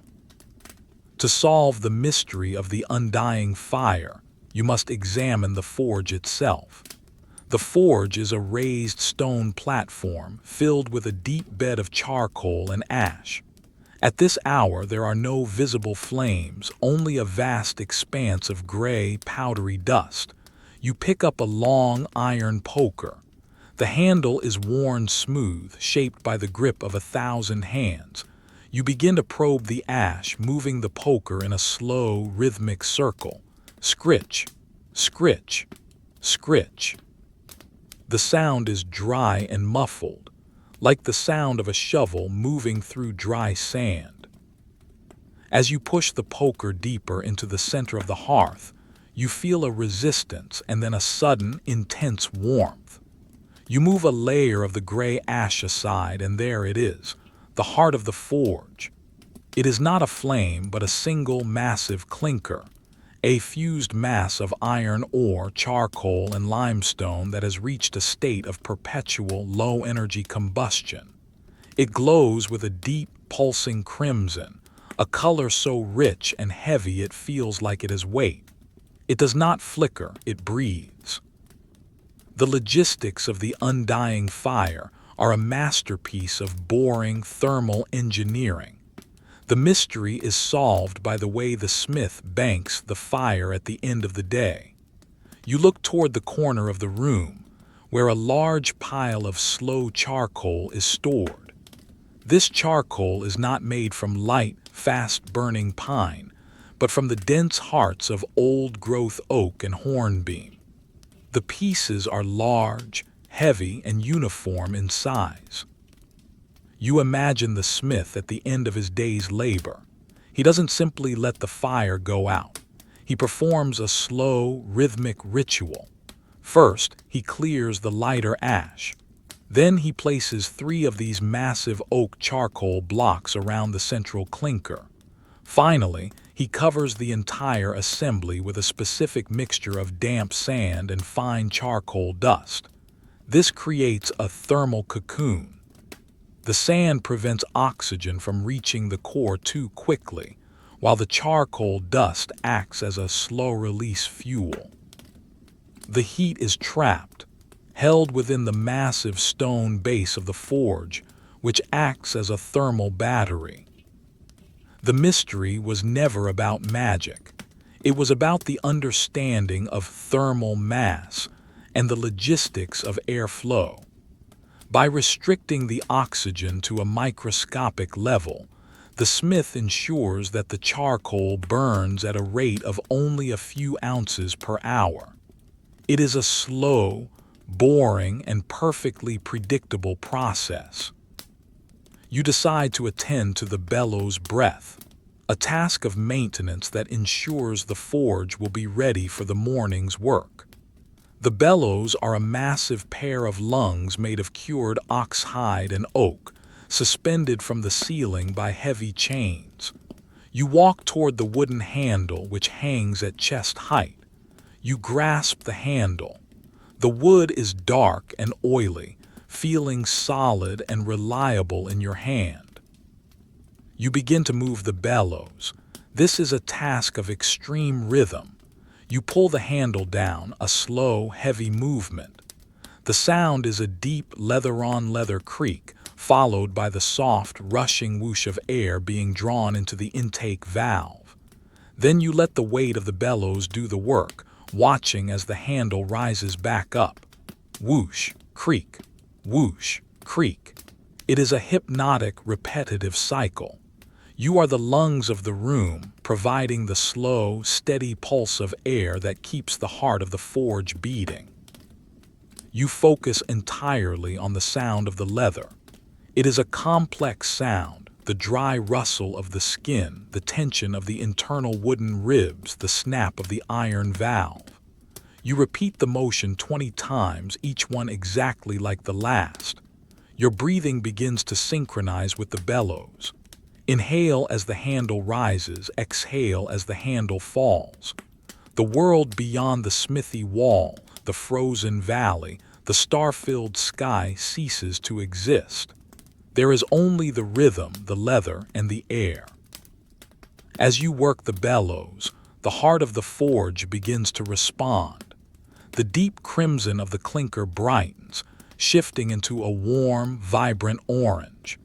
The heat begins to radiate outward in waves, a physical presence that brushes against your face and warms the wool of your tunic. It is a dry, comforting heat that smells of the very beginning of the world. You watch the tiny sparks, the fireflies, as they rise from the ash and swirl in the currents of air you have created. They move with a slow, drifting grace before vanishing into the darkness of the chimney.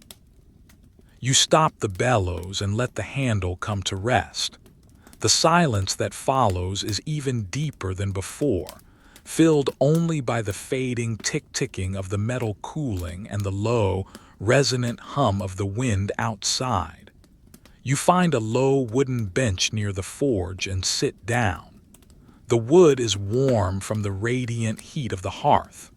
You lean your head back against the stone wall, feeling the solidity of the building. In this stillness, you contemplate the logistics of the iron. You think about the bog iron being pulled from the damp earth, the slow smelting process in the forest kilns, the long journey of the ingots to this very room. Every tool in this shop, the tongs, the hammers, the chisels, is a testament to the slow application of heat and pressure. You look at a row of tongs hanging on the wall. They are arranged by size, a geometric progression of iron arms. You imagine the smith selecting one, the rhythmic clink as it leaves the rack, the way it feels in his hand. The heat from the forge is making you feel incredibly heavy. Your limbs feel like the iron ingots, dense, stable, and ready for rest. The scent of the sulfur and charred wood is a grounding, earthy perfume that pulls your thoughts down toward the floor.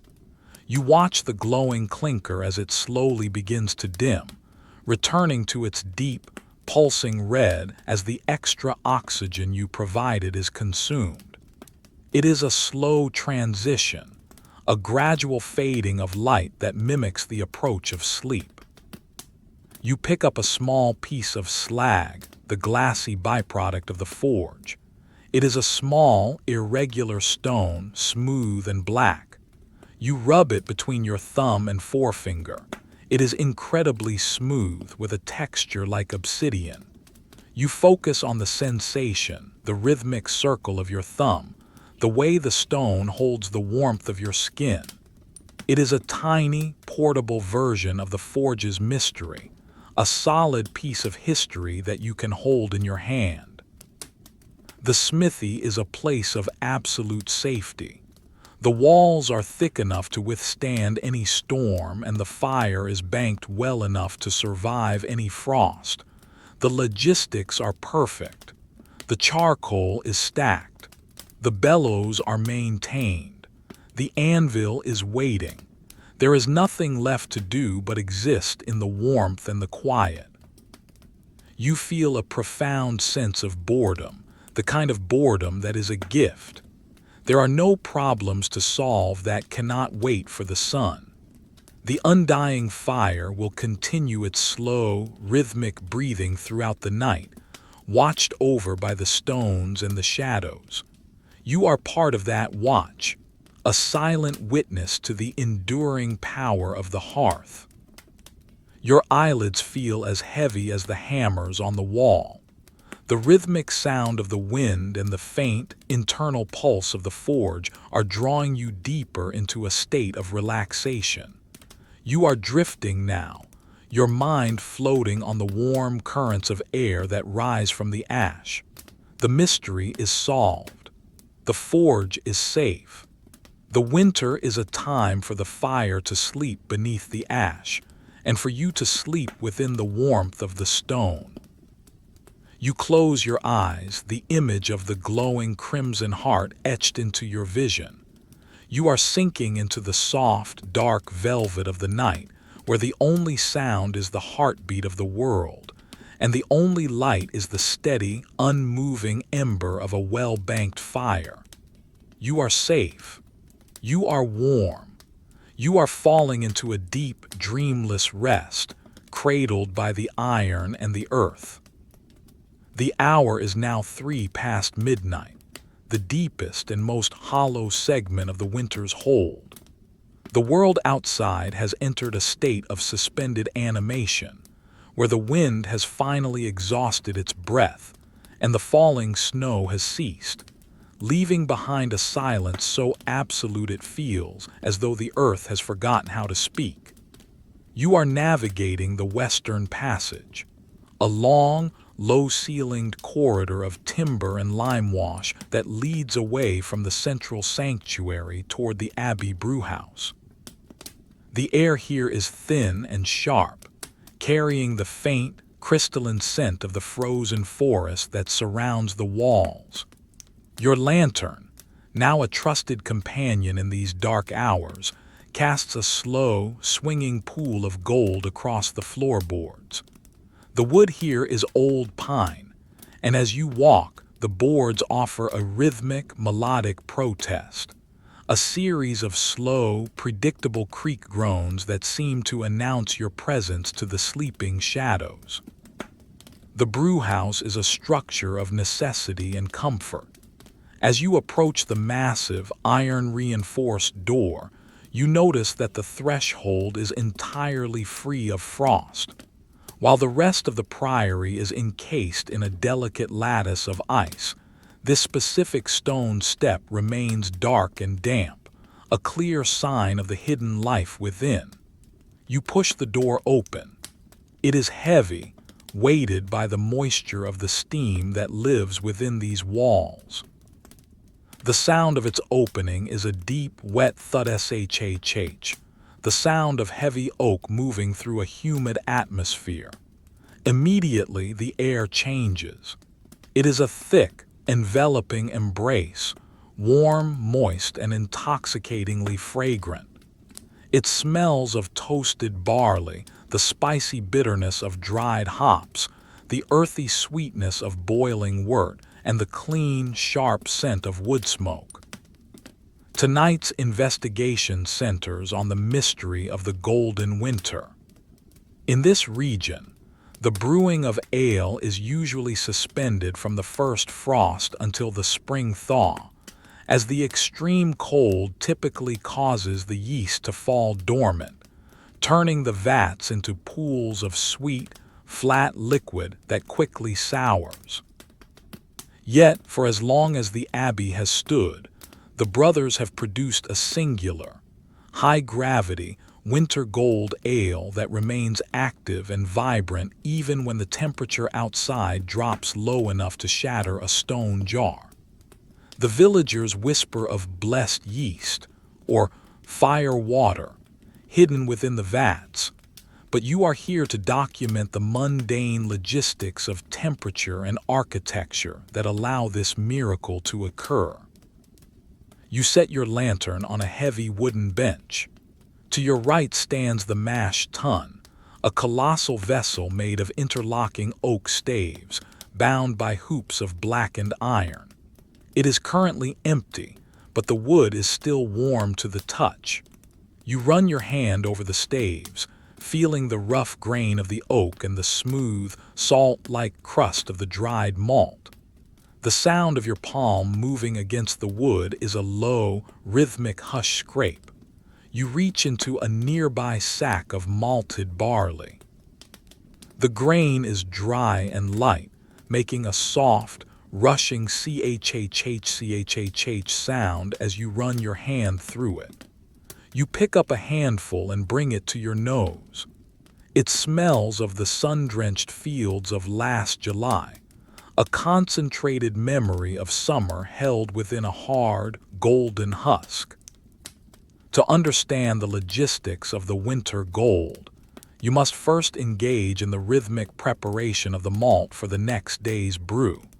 You move toward the hand mill, a simple machine consisting of two massive, circular millstones set within a wooden frame.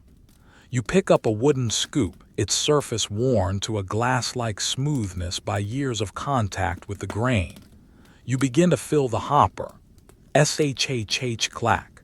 Shhh clack. Each scoop is a measured movement. You do not rush. You watch the grains tumble into the center of the stones, a golden waterfall that disappears into the narrow gap. You grasp the iron handle of the mill. It is cold and heavy, a solid bar of metal that requires a steady downward pressure to begin its rotation. You start to turn. The sound is a deep, vibrating grrrrind, grrrrind, grrrrind. It is a sound you feel in your shoulders and chest, a low-frequency hum of stone meeting stone. You focus on the rhythm. One rotation every 3 seconds. Slow, deliberate, boring. You watch the crushed grain, the grist, as it begins to spill from the side of the stones into a waiting linen bag. It is no longer whole. It is a coarse, pale powder that releases a sweet, dusty aroma into the warm air. You continue the motion for 20 minutes, the rhythmic sound of the millstones becoming a lullaby that pushes all other thoughts from your mind. Once the grist is prepared, you move to the central mystery, the temperature of the fermentation vats. You walk toward vat number 4, a vessel that sits in a specific alcove against the eastern wall. You take a small thermometer, a rare and precious tool consisting of a glass tube filled with colored oil, mounted on a scale of carved boxwood. You dip the base of the tube into the liquid. You wait. This is the essence of the mystery of the golden winter, the waiting. You sit on a low stool, your back against the warm brickwork of the central chimney stack. As you wait, you observe the environment. The walls of the brewhouse are thick, built of double-layered granite with a core of packed rubble. This provides immense insulation, but it is not enough to keep the yeast active in a sub-zero winter. You look at the floor. The flagstones here are laid with unusual precision. You pick up your lantern and move it closer to the base of vat number 4. You notice a series of small, circular holes drilled into the stone floor, each one no larger than a thumb. You kneel down, the warmth of the floor seeping into your joints. You place your hand over one of the holes. A faint, steady stream of air is rising through it. It is not hot, but it is consistently warm, a dry and gentle breath that smells faintly of wood ash and baking bread. The mystery is solved not by magic, but by a clever bit of medieval plumbing and shared logistics. The brewhouse was intentionally built sharing a wall with the Abbey Bakery. Beneath the floor of the bakery sits the great oven, a massive structure of fire brick that is never allowed to go out, as bread must be baked for the brothers every morning at dawn. The architects of the Abbey, in their quiet, boring brilliance, had constructed a series of clay pipes, a heat shunt, that carries the waste heat from the base of the bakery's oven directly beneath the fermentation alcoves of the brewhouse. By the time the air reaches the vats, it has cooled to a perfect, steady temperature of 60 degrees, just enough to keep the yeast alive and thriving, but not so warm as to spoil the brew. You feel a profound sense of satisfaction. The winter gold is the result of a shared resource, a byproduct of the daily bread. It is a reminder that in the logistics of the winter, nothing is wasted. The warmth that bakes the crust also fuels the fermentation. You pick up a long wooden paddle used for stirring the mash. The wood is heavy, likely ash or rowan. You dip it into the vat and begin to stir the liquid. The motion is slow and circular. The liquid offers a thick, syrupy resistance. The sound is a rhythmic swish-glup, swish-glup. You watch the way the light from your lantern reflects off the surface of the wort. It is a deep, translucent amber, with tiny bubbles of carbon dioxide beginning to rise and pop. the breath of the yeast. Each pop is a microscopic sound, a tiny tick that contributes to the overall hum of the room. You focus on the circles you are drawing with the paddle, over and over, until the liquid is perfectly uniform. The steam from the vat rises in a gentle, swirling column, lit by the golden glow of the lantern. It condenses on the cold surface of the high, narrow windows, forming large, heavy droplets that slowly trickle down the glass. You watch one droplet as it makes its journey. It pauses, gathers mass, and then slides down an inch, leaving a clear trail through the fog on the pane. You follow its progress with your eyes, a slow and hypnotic descent that mirrors the pace of the night. The brewhouse is a sanctuary of process. Everything here is governed by the laws of chemistry and the steady passage of time. There is no drama in the fermentation of ale. There is only the patience of the yeast and the consistency of the heat. You find yourself drifting into a state of deep relaxation, the humidity of the room loosening the tension in your muscles. The air is so thick with the scent of malt that it feels like food, a nourishing atmosphere that settles in your lungs. You decide to perform one final task before returning to your rest. You move to the hop store, a small, cedar-lined room adjacent to the vats. Inside are dozens of large burlap bags filled with dried hop flowers. You open one bag and the scent is a sudden, sharp, and delightful punch: citrus, pine, and bitter herbs. The dried flowers are light and papery. You take a handful and begin to crumble them between your palms. The sound is a delicate, rhythmic crackle crunch. The yellow lupulin powder coats your skin, feeling slightly sticky and very fragrant. You sprinkle the crumbled hops into a smaller linen bag, which will be steeped in the next boil. The sound of the dry leaves hitting the linen is a soft, rushing whisper. You tie the bag with a piece of hemp twine, the texture of the rope rough and familiar against your fingers. Loop, pull, knot. The repetition is comforting. Your mind is clear, focused entirely on the small, tactile details of the hops and the twine. The lantern is burning low now, the light softening into a deep, resonant orange. The shadows of the vats stretch across the floor, long and dark like the fingers of the forest. You look toward the sharing wall with the bakery. On the other side, you know the bakers are just beginning their work. You can almost hear the soft, rhythmic thud-thud of the dough being kneaded, the sound traveling through the thick masonry as a low vibration. You are connected to them by the heat in the floor and the silence of the night. You stand up, your limbs feeling heavy and warm. The moisture in the air has settled on your wool tunic, making it feel dense and protective. You pick up your lantern and prepare to leave the brewhouse. You take one last look at vat number 4. The winter gold is safe. The yeast is working its slow, invisible miracle. The logistics are sound. The heat is steady. As you exit the brewhouse and return to the cold passage, the transition is sharp but cleansing.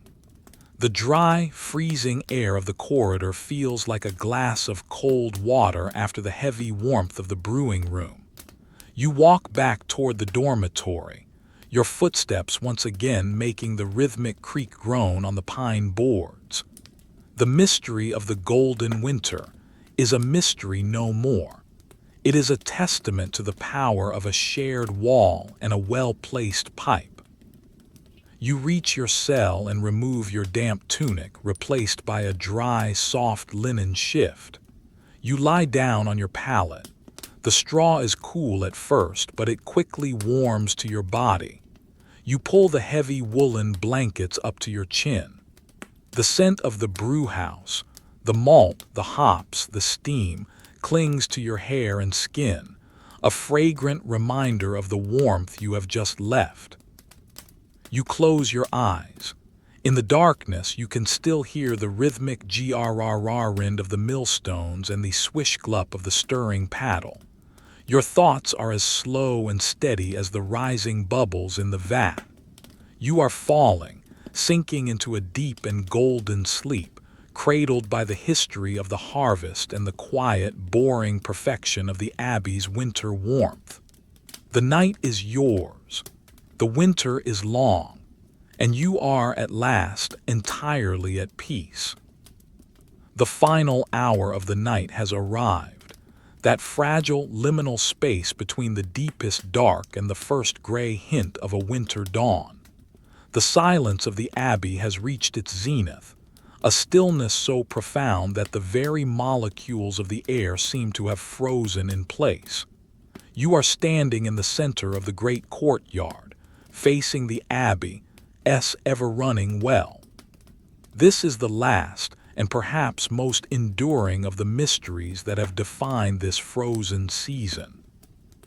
While every stream in the valley has been choked by a foot of ice, and the great river has become a highway of solid white, the water in this well remains liquid, dark, and perfectly clear. The villagers call it the holy flow, believing that the patron saint of the abbey keeps the water warm with his own hands. But you, having spent these long nights documenting the logistics of the mundane, seek a more structural explanation, a secret hidden in the geometry of the earth and the slow, rhythmic properties of the stone. You approach the well curb, a massive circle of weathered granite that has been worn smooth by the friction of 1,000 years of ropes. The stone is cold, encrusted with a thin, crystalline layer of hoarfrost that glitters like diamonds in your lantern light. You reach out and touch the stone. It is a sharp, immediate chill, but beneath the frost, you can feel the solidity and the strength of the masonry. You run your hand along the inner rim. The sound of your skin against the granite is a faint, rhythmic hush scrape, a sound that is swallowed by the vast, open silence of the courtyard. To solve the mystery of the ever-running well, you must perform the midnight draw.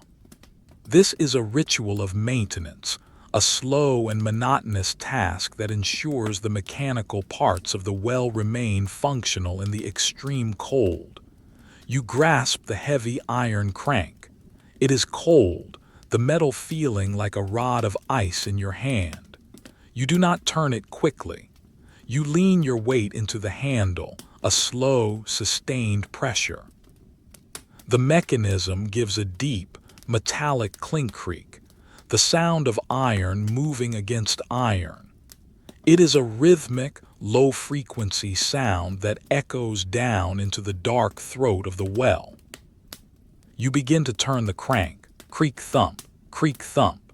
Each rotation is a measured, deliberate movement. You watch the thick hemp rope as it unspools from the wooden drum. The rope is stiff with frost, and as it moves, it makes a dry, rhythmic scritch-hiss sound.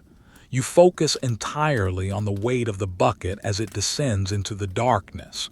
You can feel the vibration of the rope in your palms, a physical connection to the depths of the earth. You count the rotations, 10, 15, 20. The depth of this well is legendary, reaching down past the foundations of the abbey, past the roots of the ancient oaks, into the very bedrock of the mountain. As the bucket continues its descent, the air rising from the well mouth changes. It is not the freezing air of the courtyard. It is a heavy, moist, and neutral-smelling breath. This is the first clue to the mystery. The well is not just a source of water. It is a thermal vent. Because it is so deep, the water at the bottom remains at the constant temperature of the deep earth, a steady, unmoving warmth that is indifferent to the seasons above.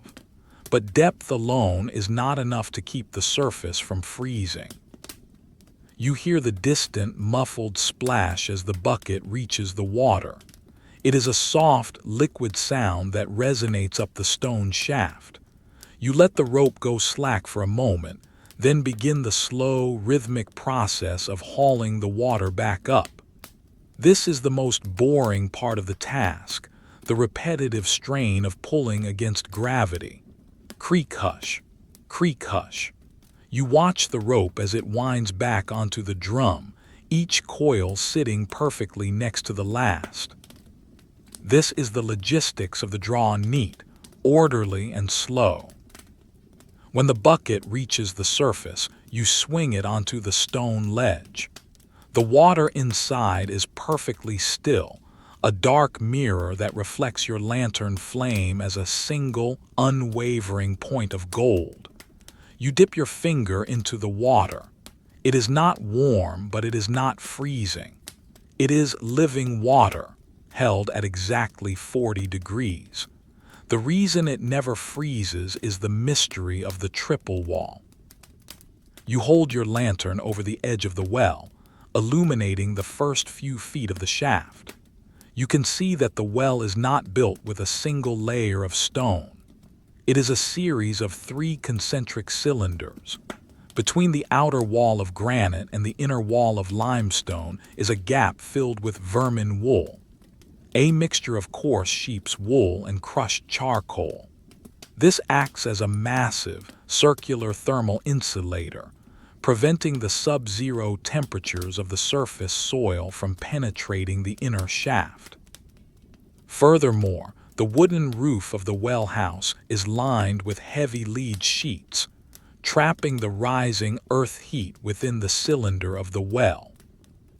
The mystery is solved by the understanding of insulation and the logistics of the earth's own heat.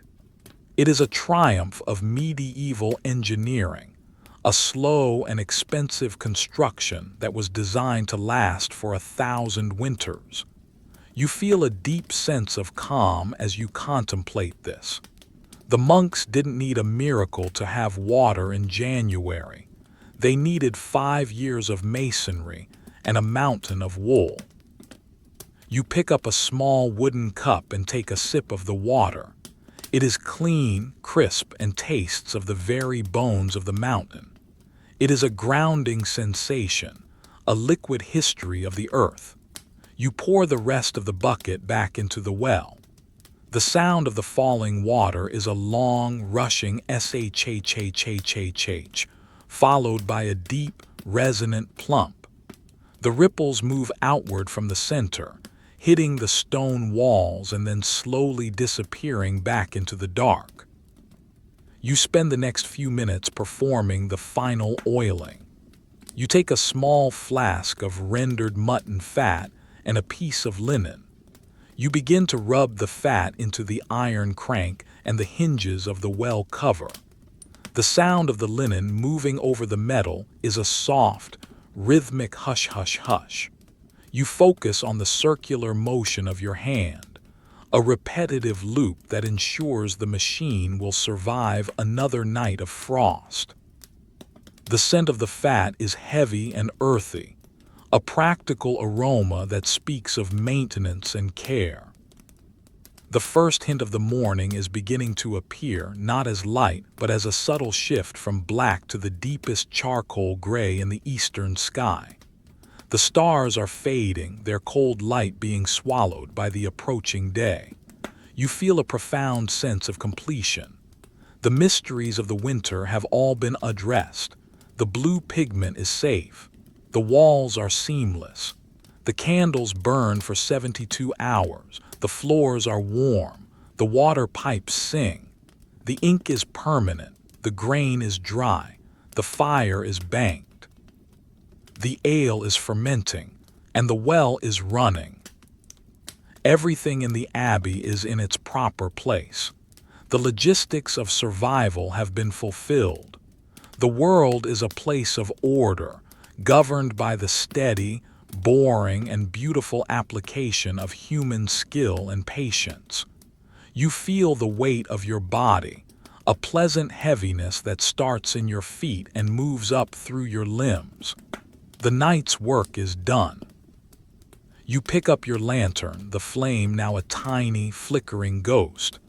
You walk back toward the main dormitory, your footsteps the only sound in the vast, silent abbey. Each step is a slow, rhythmic thud on the frozen ground. You reach the heavy oak door of your sleeping quarters and pull it closed behind you. The sound of the latch click is the final note of the night. Inside your cell, the air is still and holds the faint, lingering scent of lavender and old wood.